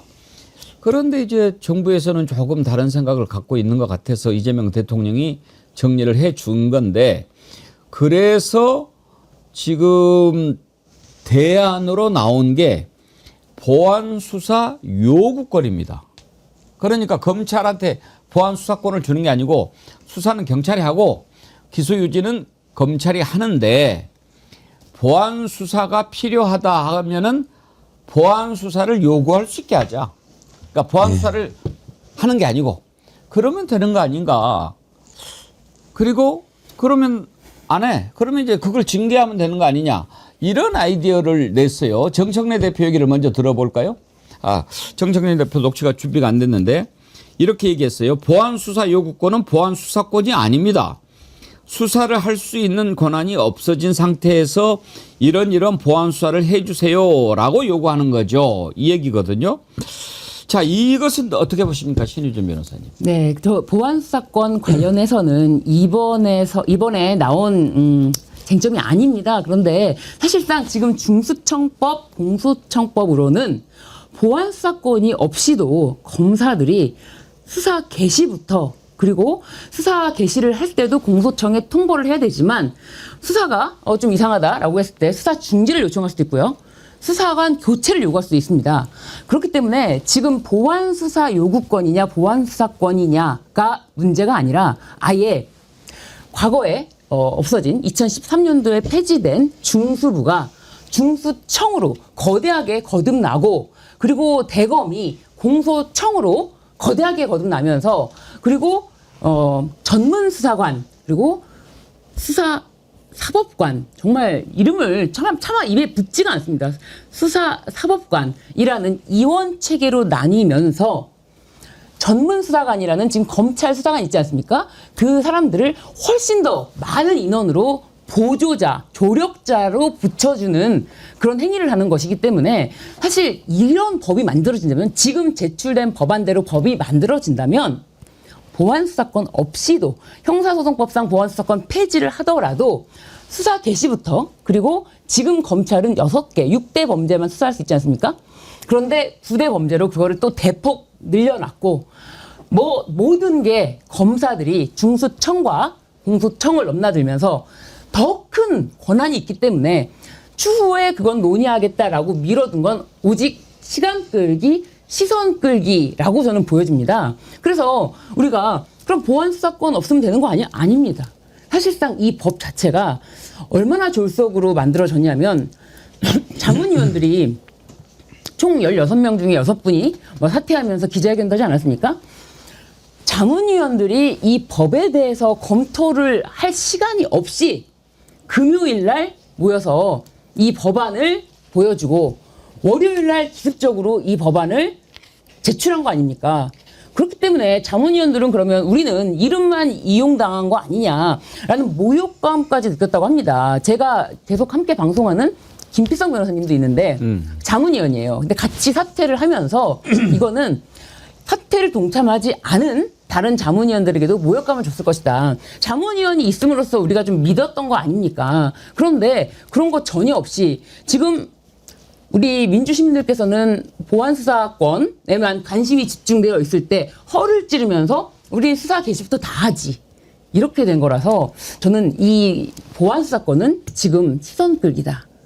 저건 검찰한테서 수사를 다 이렇게 네. 하셔야 되는데 지금 이제 보안 수사권 그걸 존치하느냐, 그걸 두느냐 그런 얘기도 있고, 지금 형사소송법 196조인가요? 네. 이것도 수사 개시의 단서가 될 수도 있으니까 이런 걸 다 정리를 해버려야 된다. 네. 이런 얘기를 하고 있는 거 아닙니까? 네, 일단 말씀을 좀 정리를 해드리면, 첫 번째로 이번 안 같은 경우에는 말씀하신 것처럼 절차적 문제가 있었습니다. 저는 이번에 사퇴하지 않은 이제 자문위원을 굉장히 친밀한 관계에서 거의 사실 회의 내용을 계속 팔로우하면서 저도 아이디어를 되게 많이 드리고 했었는데 지금 나온 중수청안은 아예 논의조차 되지 않았어요. 한 번도 얘기가 나오지 않았고, 오히려 사법관이라는 용어는 맨 처음에 거기에서 한 번 지나가듯이 나왔었을 때 비판을 너무 많이 받아서 사장된 아이디어였습니다.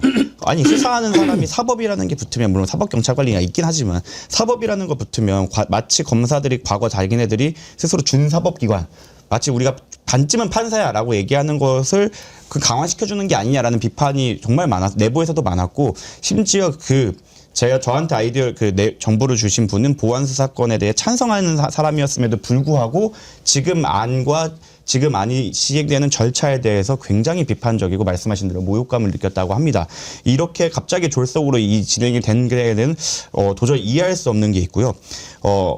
너무 검찰이 잘못한 것에 대해서 우리가 너무 많이 봐왔고 분노하기 때문에 보안 수사권에 대해서 좀 비판적인 것도 알고 있습니다. 그리고 한때는 저도 보안 수사권이 있어야 된다고 주장을 했지만, 지금 제가 강희경 씨나 이런 사건을 보면서 직접 검경 수사권 분리가 돼 있고 검찰청법을 통해서 검찰 내에서도 기소와 수사를 분리해놨음에도 불구하고 그게 안 지켜지는 걸 제가 현장에서 보면서 이거 여지를 없애야겠다라는 생각을 합니다.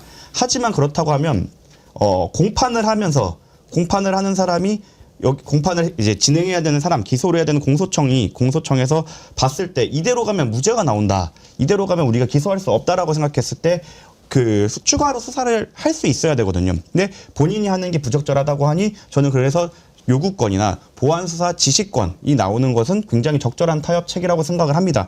왜냐하면 일반 요구권이나 요청권으로 가게 되면 경찰이 이에 대해서 내부적으로 검토해봤는데 이견 없어갖고 그냥 묵살하겠습니다라고 할 수 있었고, 지금 검경 수사권 조정 이후에도 수사관 교체 요구나 이런 게 있긴 있지만 실제로 작동이 되지 않습니다.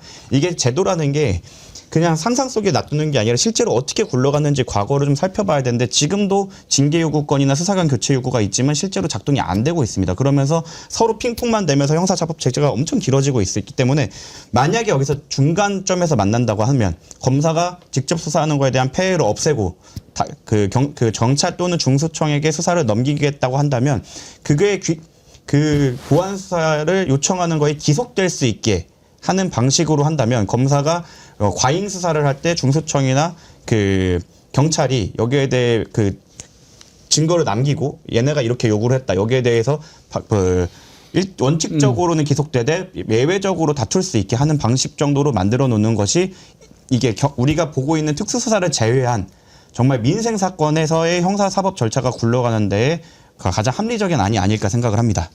그러니까 이제 지금 이게 마치 이재명 대통령의 뜻이 아닌가 이런 잘못된 시그널을 주는 게 문제의 발단이죠. 정성호 장관이 국회에 나와서 그런 부분에 대해서 명확하게 얘기하지도 않고 심지어 이제 정부가 만든 문건에 봉욱 민정수석이 이런 의견을 낸 것처럼 이렇게 알려지니까 그렇다면 수석이 그렇다면 대통령 뜻 아니냐 이렇게 오해가 생긴 것 아니겠습니까? 일단 김남준 청와대 대변인이 그건 사실이 아니다라고 부인을 했는데요. 한번 들어보시죠. 분명한 것은 검찰 개혁의 의지가 정부 혹은 대통령에게 있느냐 이 문제인데 그동안 온갖 탄압이라든지 아니면 피해라든지 이런 것들을 봐왔었던 사람이 사실은 대통령 아니겠습니까? 그러니까 의지는 분명하게 의심하지 않으셔도 된다. 다만 리스크가 없는 개혁 방안이 무엇이냐를 놓고 우리가 다 같이 고민하고 있는 거고 네. 거기에 대한 수기들을 통해서 최대한 의견들이 많이 반영이 되고 또 리스크는 없는 방식을 찾아나가는 과정이라고 보시면 될 것 같습니다. 조국혁신당에서 제기한 게 이 안이 도출되는 과정에서 봉욱 민정수석의 역할론을 제기를 했습니다. 이건 어떻게 받아들이세요? 글쎄요. 정확하게 어떤 부분이 어떻다라고 말씀드리기는 어렵지만 일부는 사실과 좀 다른 측면들도 있는 것 같고요. 실제로 민정수석의 입장이 아닌 그런 내용이라든지 사실과 좀 다른 부분들도 있는 걸로 알고 있습니다. 해당 문건이 출처가 어딘지는 알 수는 없는데 네. 그런 내용들이 포함되어 있는 것으로 알고 있습니다. 그 문건에 기재되어 있는 내용 중에 봉욱 수석하고 연결되어 있는데 그게 아닌 경우도 있다. 이 말씀이신 거죠? 네. 김근수 소장님은 네. 저 청와대 대변인의 입장 어떻게 생각하십니까? 봉욱 수석까지를 이렇게 아우러야 되는 대통령과 청와대 대변인의 곤혹스러움이 느껴지는데요. 예. 저희들이 파악하기로는 원래 시민사회단체들도 검찰의 수사권은 영구 폐지하되 근데 우리 국민의 입장으로 가보면 너무 피해가 컸고 막 고소고발했는데 수사가 제대로 안 된다. 경찰이나 중수청 그러면 그건 또 너무 고통스럽잖아요. 그 경우에는 어떻게든 경찰 내나 또는 1차 사법수사기관 내에서 이의 신청이라든지 항고가 완벽히 보장돼야 된다라는 입장입니다. 다만 검찰에게는 보안 수사를 검찰이 그걸 통해서 보안 수사를 해버리면 분명히 수사권이 존치되는 효과가 있으니까 보안 수사 요청권 정도까지가 논의가 됐던 건데 그게 사법관은요 검사보다 더 높은 직급이에요. 마치 검사 판사보다 모두 아우르는 것 같아요. 경찰관, 검사, 판사보다 가장 멋있고 가장 권한이 센 게 사법관입니다. 어감이요. 그래서 저는 있을 수 없는 말이고 다만 고소고발인들의 피해를 최소화하기 위해서 이의신청 절차를 잘 가다듬었는데 그러면 내부적인 이의신청과 그다음에 외부에서 검찰이 견제하는 보안수사 요청권 정도로 마무리를 하는 게 가장 적절한 것 같고 민정수석하고 민정비서관은 저희들이 듣기로는 검찰 편을 많이 들어준 거로 소문이 나 있습니다. 그거에 대해서는 저는 확실히 규명과 책임을 물어야 된다. 사퇴를 시키자 이런 말은 안 한다 하더라도 네. 책임을 물어야 해서 그런 행동 못하게 해야 되는 거죠. 이재명 정부에서. 네, 보안수사 요구권은 이제 김민석 총리가 이제 그것에 대해서는 폐지하는 것이 일관된 원칙이었다라고 명확하게 밝혔습니다. 그런데 저는 지금 이 중수청법 공수처법 이거를 의견을 들어서 어느 정도 수정을 해서 넘길 수 있느냐 저는 그 문제가 아니라고 봅니다. 이 법이 곳곳에 독소 조항이 너무 많고 이게 종합적으로 독소 조항을 다 끼고 있는데 이거를 어디를 수정해서 어떻게까지 손봅니까? 그래서 이 법안은 문제가 너무 많기 때문에 이 법안을 폐지하고 지금까지 마련하고 준비해 왔던 법률안이 있습니다. 있는데 이제 총리 하나에 TF를 만들어서 거기서 만들겠다라고 했던 것이고 이 결과물을 보니 너무 충격적이기 때문에 지금 있는 법률안은 폐지하는 것이 맞다 이런 의견을 드립니다. 그리고 논의의 장이 서면 있어서 좀 그 정어리원 분들께서 좀 기억해 주셨으면 하는 게 보안 수사권을 요구한다고 검찰을 대변하는 게 아닙니다. 저는 검찰과 검찰 정관은 저와 이해관계가 하나도 일치하지 않고 오히려 그분들과 시장에서 경쟁하는 입장이기 때문에 그분들과 이해관계가 일치하지 않고 경찰이나 수사기관이 검찰로 올린 것 중에 보안 수사되는 게 얼마나 있느냐고 하는데 10만 건 단위가 넘습니다. 이게 한두 건이 아니고 우리가 보는 사건들은 TV에 나오는 특수수사건이라 그렇지 일반적으로 제가 형사 전문 변호사로서 필드에서 활동을 할 때 거의 대부분의 사건이 보안 내려옵니다. 그러니까 이게 경찰이 수사를 못한다는 취지가 아니에요. 그분들이 잡아오거나 이런 거 정말 잘하시고 잘하는 분야가 있는데 예를 들어 사기 범죄 같은 경우에 민사적 그 지식이 있어야만 이게 왜 속였는지 어떻게 속였는지를 알아야 되는 부분도 있고 그런 부분이 충분히 있고 근데 심지어 변호사 자격이 있는 경찰이 수사를 한다고 하더라도 이게 기소를 하는 입장 무죄 나오면 내가 책임져야 되는 입장에서는 요거 좀 더 봐주세요. 이건 확인 더 해야 됩니다. 라고 당연히 그거를 더블 체크할 수 있는 그런 제도는 무조건 필요합니다. 이게 우리가 봐왔던 정치적 사건과 별개로 민생 사건에서는 이게 한두 100개, 200개 단위가 아니라 10만, 100만 단위로 그 사건이 많기 때문에 이런 부분에 대해서는 꼭 정치적으로만 바라보시지 않았으면 좋겠습니다. 제가 한 말씀 드리고 싶은 건요. 이걸 한 번 더 봐주세요라고 검찰이 한 번 더 봐야 됩니까? 재판 넘어갈 수도 있잖아요. 재판에서 충분히 다퉈서 무죄가 나올 수도 있는 것이고 중요한 건요. 공소청의 보안수사권 요구권, 보안수사권을 줘야지만 이 문제가 해결된다고 보지 않습니다. 왜냐하면 중수청에서 이제 수사를 전담하지 않습니까? 근데 어쨌든 중수청에서 어느 정도 걸러질 것이고 거기서 충분히 전문 사법관은 아니겠지만 최소한 지금 있는 수사 인력보다 훨씬 더 강화된 수사 인력이 많이 들어올 것으로 보여지기 때문에 공소를 담당하는 검사의 보안 수사권으로 민생 사건이 더 해결된다. 저는 이거는 좀 반대합니다. 여기에 대해서는 체크 앤 밸런스 견제와 균형이 필요한 게 그러니까 검사가 지금 절대 악이었던 건 맞고 거기에 대해 힘을 빼는 것도 맞습니다. 그런데 그거를 위해서 중수청이 그 법조인이 들어갔으니까 여긴 견제 균형 받으면 안 된다. 저는 일단 보안 수사권과 관련해서는 신유진 변호사님과 정구승 변호사님이 약간 의견이 다른 것 같은데. 아니 보안 수사권은 우리 정구승 변호사님도 안 된다. 보안 수사권은 직접 수사는 이제 하면 안 된다는 직접 입장. 수사해버리는 수사와 거예요. 관련해서. 다만 요구권 경찰 보고 니들이 좀 더 보안 수사해라 요구할 권리를 줄 거냐 말 거냐는 좀 지금 현재 민주당 내에서도 입장이 갈리고 조금 잘못됐는데 결론은 정말 한번 토론 한번 해보고 싶은 주제입니다. 네, 이 맞습니다. 부분에 관해서 한번 깊이 있게 다뤄보도록 하지요. 또 보안수사 요구권이라든지 보안수사권과 관련해서 오늘 2부에서 민주당의 법사위원 서영교 의원 오시기로 했으니까 한번 더 물어보도록 하겠습니다. 서영교 의원이 또 오늘 오전에 서울시장 출마 선언을 했군요. 한번 들어보도록 하지요.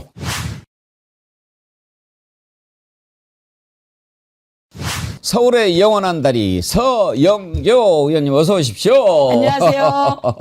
서울의 영원한 다리 서영교.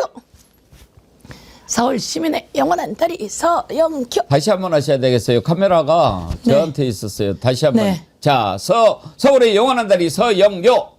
서울의 영원한 다리 서영교. 화이팅. 서울시장은 서영교. 방금 전에 출마 선언하셨다고요? 네, 그렇습니다. 어디에서 하셨어요? 소통관에서 했습니다. 소통관에서 국회에서. 예, 뭐라고 날이 하셨어요? 추울 것 같아서 예.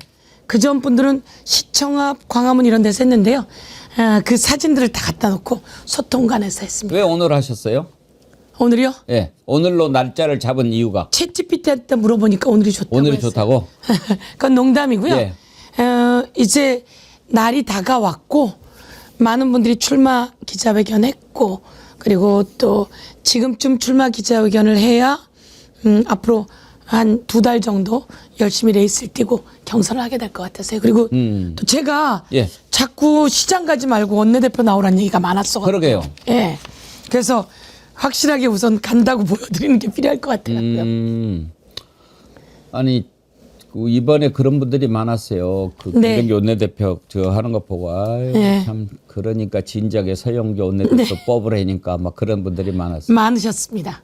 많으셨고. 영교 이거는 뭘 만든 거예요? 네, 이거 지지자가 만들어 주신 건데요. 네. 이렇게 해서 영교 이름에다가 원래 불이 들어오는 거였는데 약이 다 떨어진다면 반짝반짝합니다. 네. 이렇게 지지하는 분들이 많이 있으시니까 힘이 나시죠? 더 많으시잖아요, 지지하는 분들이. 진짜 행복했습니다.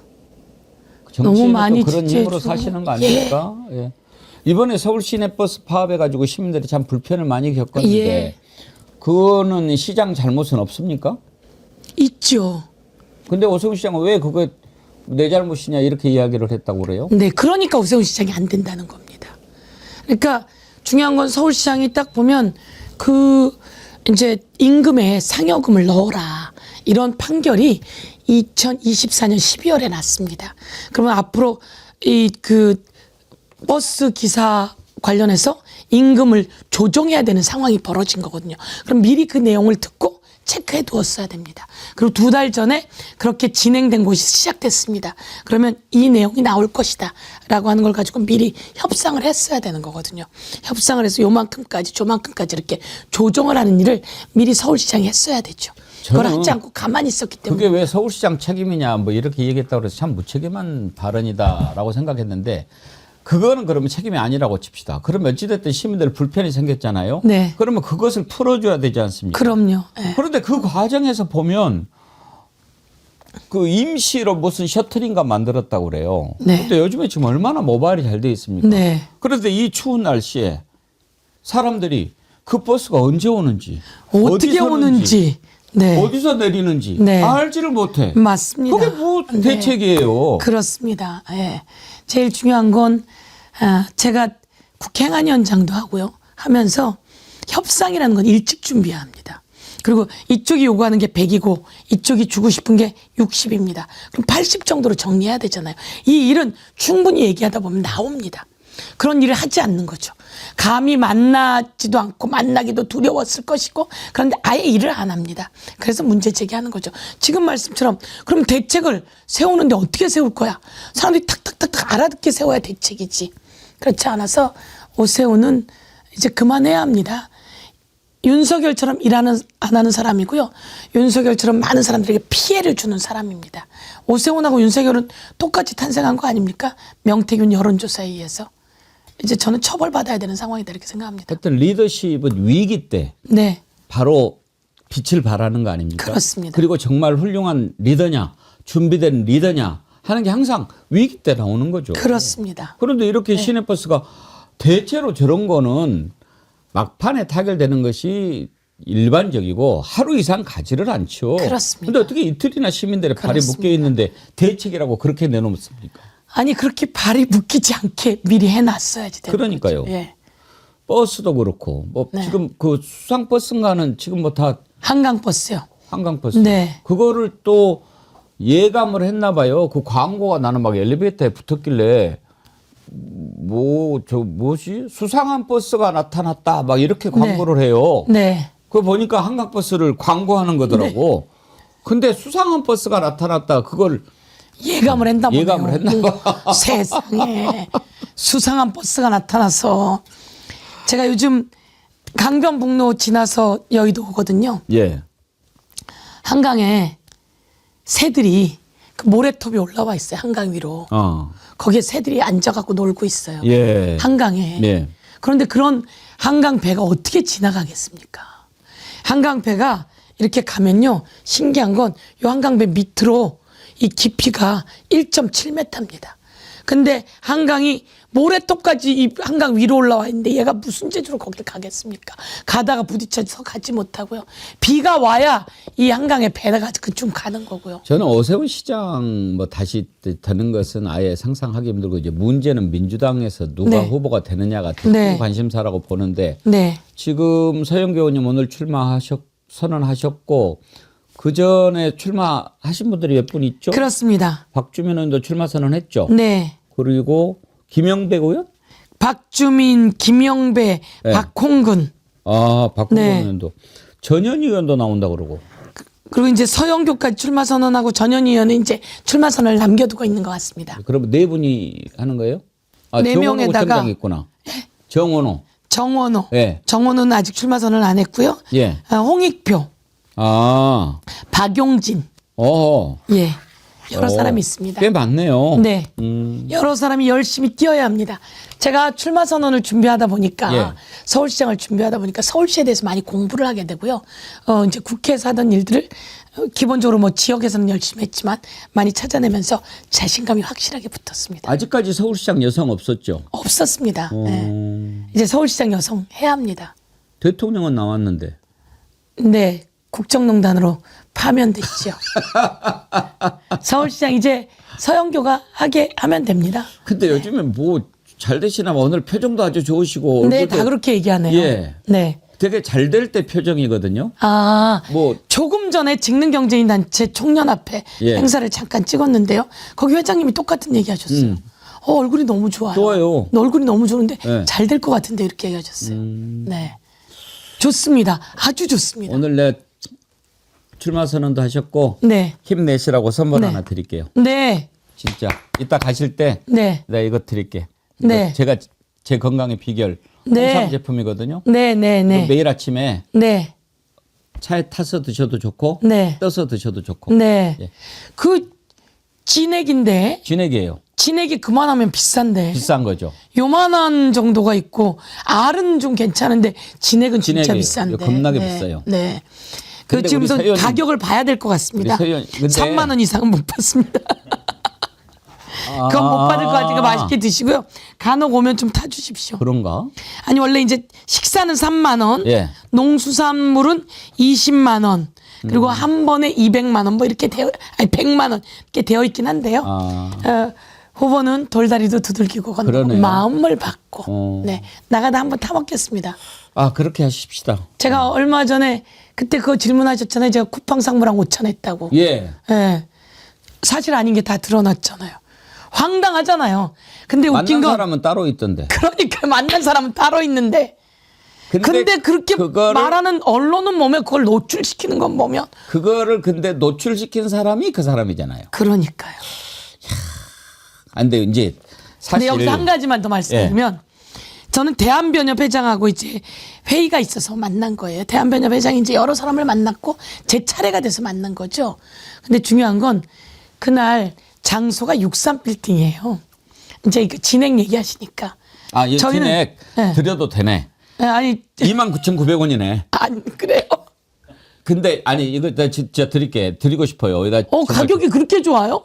그래서 이게 사실은 세상에, 예. 제가 이거를 이번 주에 계속 그 오시는 패널들한테 하나씩 드렸는데 네.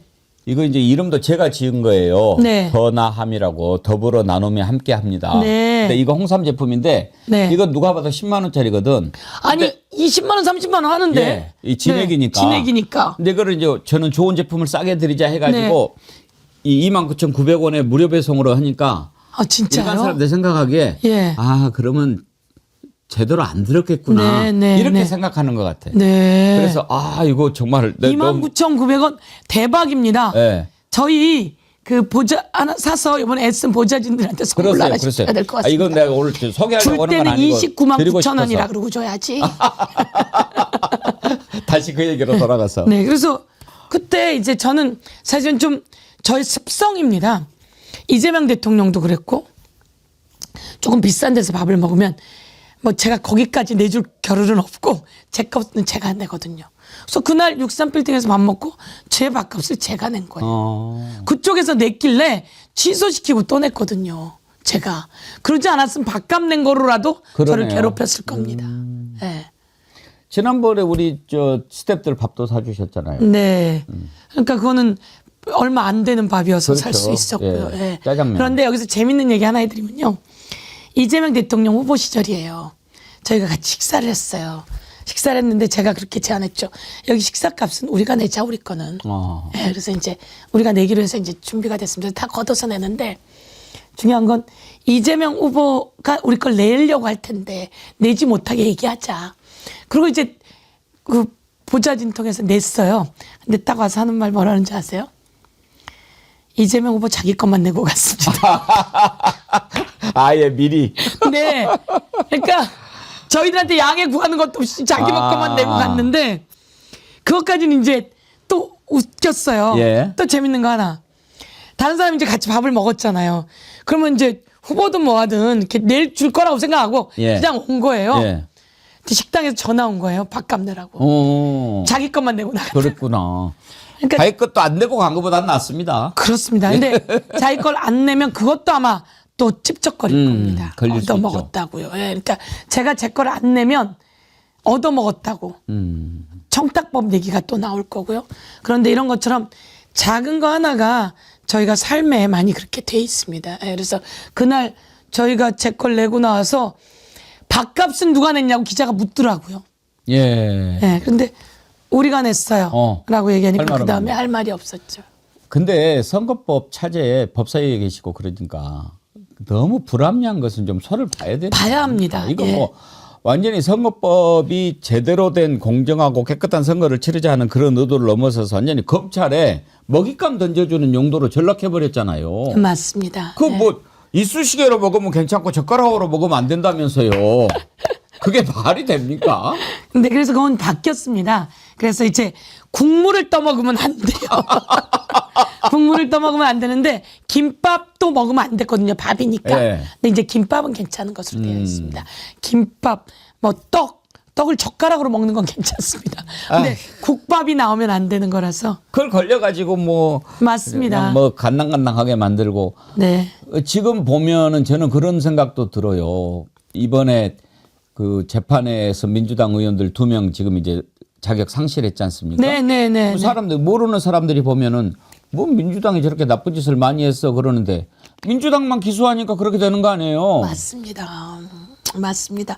너무나 억울한 게 신영대 의원 같은 경우에는 자기의 사무장이 300만 원 이상을 받아가지고 날아가게 됐어요. 근데 사무장이 신영대 의원의 사무장으로 있을 때 일이 아니라 그 전에 있었던 일이 있었는데 나중에 사무장이 된 거예요.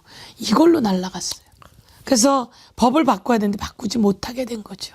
근데 이제 그렇게 맨날 그 장난치고 건들고 정치권을 가지고 노는 것이 습성화되니까 검찰이 정치를 우습게 보고 그러는 거 아닙니까? 맞습니다. 오시면 그걸 좀 여쭤보려는데 법사위원이시니까 이제 보안 수사 그거 가지고 네.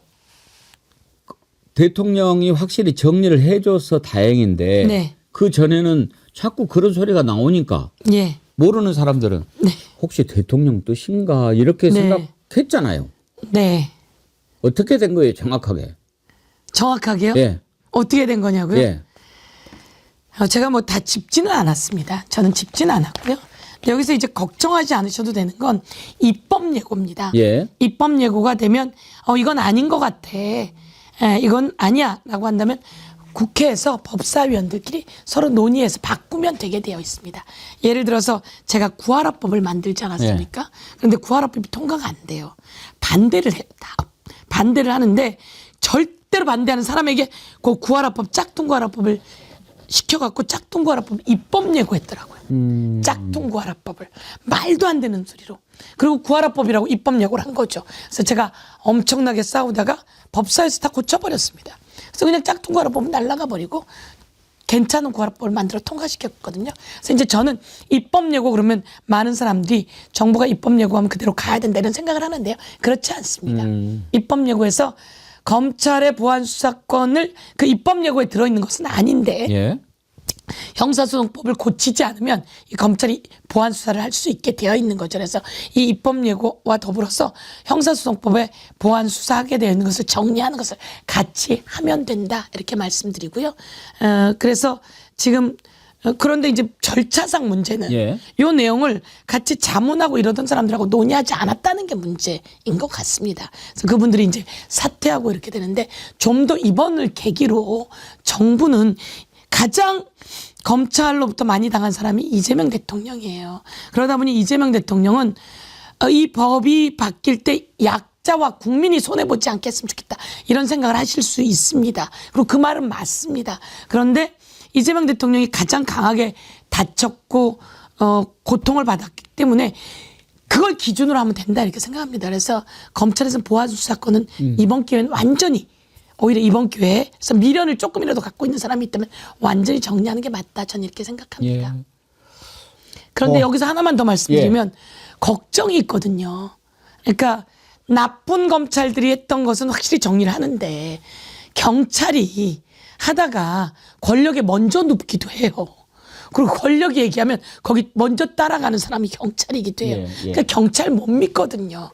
저도 마찬가지로 경찰에게 고발을 했는데 이게 송치가 안 됐어요. 그러니까 검찰이 이거 다시 수사 더 해서 송치해 주세요. 이렇게 요구했더라고요.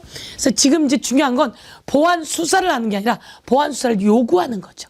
요구는 할 수 있다. 왜? 하다가 안 한 것 같으면 보완 수사 요구하고 송치해 왔는데 잘못된 것 같으면 증거가 부족해라고 얘기하는 보완 수사 요구는 할 수 있게 하고 그러나 이 경찰이 하다가 자기네가 묻어버리거나 넣어버리거나 이럴 수 있단 말입니다. 그래서 지금 이런 입법 예고가 나온 이유라고 한다면 그런 것들에 대한 걱정이 있을 텐데 그거는 중대범죄수사청 안에다가 감찰하고 감시하고 조사하고 한 번 더 검증하는 제도를 저희가 법사위하면서 넣어도 좋겠다 이런 생각을 저는 하게 되었습니다. 네.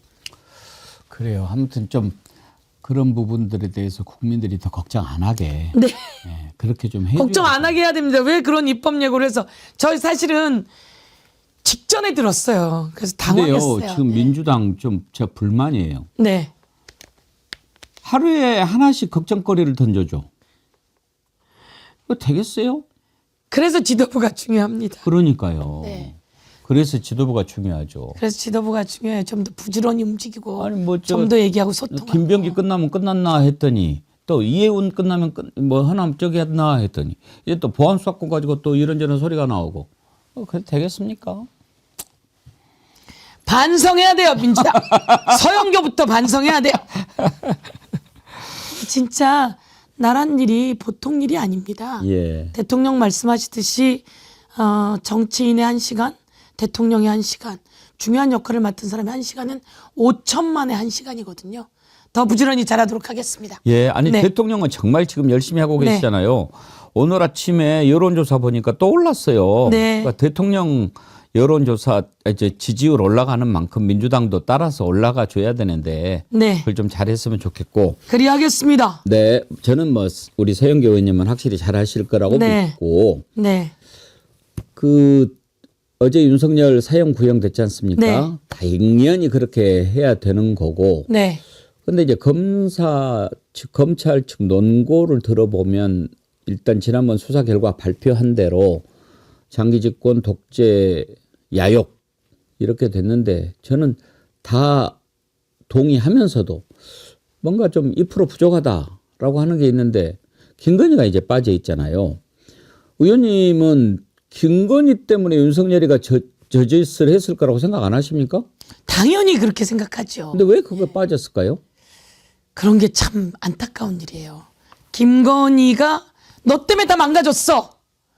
내가 다 계획이 있었는데 네가 비상계엄을 해서 다 망가졌어. 이런 말을 한 걸 보면 김건희하고 관계가 없다. 이런 논리가 있을 수가 없는 논리거든요. 예. 그리고 비상계엄은 일찌감치 준비가 되어 있었다. 2023년 10월부터 준비가 되어 있었다. 이렇게 이야기하잖아요. 그런 것처럼 준비를 이들은 장기 집권을 준비하고 있었던 거죠. 정적을 완전히 제거하고. 그런데 그게 좀 빨리 진행되는 과정 속에서는 명태균의 그 육성, 윤석열의 육성을 서영교가 사실은 이제 박찬대 원내대표하고 공개를 했단 말이에요. 공개를 하고 그 명태균으로부터 여론조사 받고 돈 안 준 것부터 해갖고 쭉 나오게 되니까 김건희 특검이 목전에 왔거든요. 그러다 보니까 놀래서 제가 보기엔 빠르게 비상계엄을 했고 그 과정 속에서 김건희가 이 군 인사에 다 개입해 있습니다. 검찰 인사에도 다 개입해 있고요. 그런 김건희가 그런 인사에 다 개입했다는 건 인사에 개입한 그 사람들이 윤석열과 합을 맞춰서 비상계엄한 거거든요. 그런 거는 김건희하고 다 연루가 되어 있기 때문에 말씀처럼 2% 부족한 그 내용 종합특검에서 네. 확실하게 더 찾아내야 될 오늘 이제 종합특검 상정 그렇습니다. 했지요. 네. 그럼 이제 필리버스터 할 거고 네. 내일 이제 통과를 할 거 아닙니까? 그렇습니다. 그러면 거기 2차 특검 내용에 네. 김건희 관련된 부분 수사하도록 돼 있습니까? 그렇습니다. 예. 그러면 양평고속도로 부분도 지난번에 제대로 못 밝혔지 못 않습니까? 밝혀서 들어 있습니다. 이것도 드러나 예, 있겠죠? 예. 그리고 또 하나 궁금한 거. 예. 이거 분명히 조의대 직위원 영장 3인방 이자들이 내란에 지금 어찌 됐든 간에 직접 간접으로 개입돼 있을 거라고 국민들이 생각하는데 이 부분도 들어 있습니까? 이 부분이 너무 중요한데요. 이 부분이 너무 중요해서 우선 진행돼 나가는 과정에는 이것으로 인지된 사건 그리고 그 사이에 이와 연루되어 법적 조치 고소 고발된 사건 이런 것을 넣어놨습니다. 그래서 그것을 마저 더 해낼 수 있도록 하겠습니다. 네. 그게 이제 말하자면 수사 중에 알게 된 사건이라든지 뭐 이런 그렇습니다. 식으로 해서 수사 과정에서 알게 된 사건 이 내용을 가지고 고소 고발이 들어온 사건. 그래서 이렇게. 천대엽처장이 그렇게 반대하는 입장을 냈던 겁니까? 자기들한테 해당이 될까 봐? 종합특검이요? 예. 천대엽처장이 종합특검 반대한다는 입장을 냈어요. 엊그저께 그만두기 전에. 그렇게는 아닌 걸로 제가 알고 있고요. 뭐라고 이야기를 했냐면 예. 이게 3대 특검의 연장으로 보일 수 있다. 예. 그런 얘기를 했던 거고요. 예. 예. 그런 부분을 연장이라는 게 반대한다는 얘기 아니에요? 그 연장으로 볼 수 있다. 그렇게 해서 그래서 뭐 연장은 중요한 건 뭐 도끼로 3대 본다는 특검을 연장하면 안 됩니까? 그 문제가 없거든요. 3대 특검의 연장으로 볼 수 있다. 이렇게 되는데 3대 특검은 우선 끝났고 예. 그거에서 다 못 밝힌 내용들이 나오는 건데요. 그 못 밝힌 내용이 뭐냐면 적을 이롭게 하려고 했던 외환에 관한 내용들 그리고 김건희와 윤석열의 저수지에 관한 내용들 그 내용들을 어떻게 할 것인가 그리고 이 과정 속에서 그렇다면 같이 연루되었고 인지된 사건은 무엇인지 이런 내용들이 들어있다고 보시면 좋을 것 같아요. 법원행정처장이 정말 중요한 자리잖아요. 예. 그런데 이번에 천대엽처장 후임으로 온 박영재? 네. 이 박영재 대법관은 저기 아니에요? 그 이재명 대표 파기환송의 그 대법관 소부의 아니에요? 주심 대법관이요. 예, 주심 대법관 아니에요? 예. 어쩌자고 하는 겁니까? 어쩌자고 하는 겁니까? 그렇습니다. 이 조의대 산하의 대법관들 구성이 다 그렇습니다. 예, 다 그런 사람들이고요. 그리고 말씀처럼 조의대 대법원장을 그대로 두고 갈 수는 없는 겁니다. 제가 조의대 대법원장에 대한 문제를 가장 많이 제기한 사람이고요. 저는 검찰은 아주 문제 있다. 그러나 지켜줄 곳이 법원이라고 생각하는 사람입니다. 그런데 이번 과정을 보면서 모두 잊지 말아야 합니다. 기억해야 합니다. 뭘 기억해야 되느냐. 이재명 파기환송시켜서 더불어민주당의 대선 후보 없애려고 했던 사람이 조의대 아닙니까? 불법 비상계엄이 났는데 이 불법 비상계엄 다음 날 조의대에게 물어봤어요. 이거 법적 절차를 제대로 안 지킨 것 같은데 어떻게 보십니까? 라고 물어보니까 조의대와 절차를 어떻게 지켰는지 봐야 되겠네 이렇게 얘기했거든요. 근데 특검은 조의대가 당일날 이건 위헌이다라고 말했기 때문에 조의대를 무죄를 내립니다. 특검에게도 아주 아쉬운 측면이 있는 거고요. 그래서 조의대에 대한 법적 조치가 다시 일어나야 되고 그 과정 속에서 특검이 수사해서 이재명을 파기환송시킬 때 그때 소부의 주심 대법관 박영재 그리고 2명 빼고 만장일치 아니었습니까? 2명 빼고 나머지들이 어떤 연관이 있었는지 다 수사해야 된다 저는 이렇게 생각합니다. 그런데 서 의원님 같은 이런 여전사가 계셔야 되는데 서울시장 가버리면 어떡하죠? 자꾸 그런 얘기를 하셔서 우선 1 이겁니다. 거기에 대해서 항상 대답을 준비를 해놓으셔야 돼요. 네. 1 이겁니다. 네. 서영교가 거기만 있는 게 아니라 이재명 대통령이 네. 국회에서 역할을 하셨어야 되는데 대통령으로 갔어서 어찌까지요랑 똑같습니다. 그렇죠. 훨씬 더 많은 일을 하시게 네. 되고요. 전체 판속에서 요청하는 게 많아지게 오케이, 되고. 그거 좋았어요. 또 하나. 또 여러 가지 이유를 많이 만들어 놓으셔야죠. 네. 그다음에 1. 예. 그러니까 이재명 대통령이 국회의원에서 대통령으로 가서 세상을 더 좋게 만들고 있는 거. 예. 서영교가 오세훈을 무너뜨리고 가는 것이 그래서 의미가 있는 거다.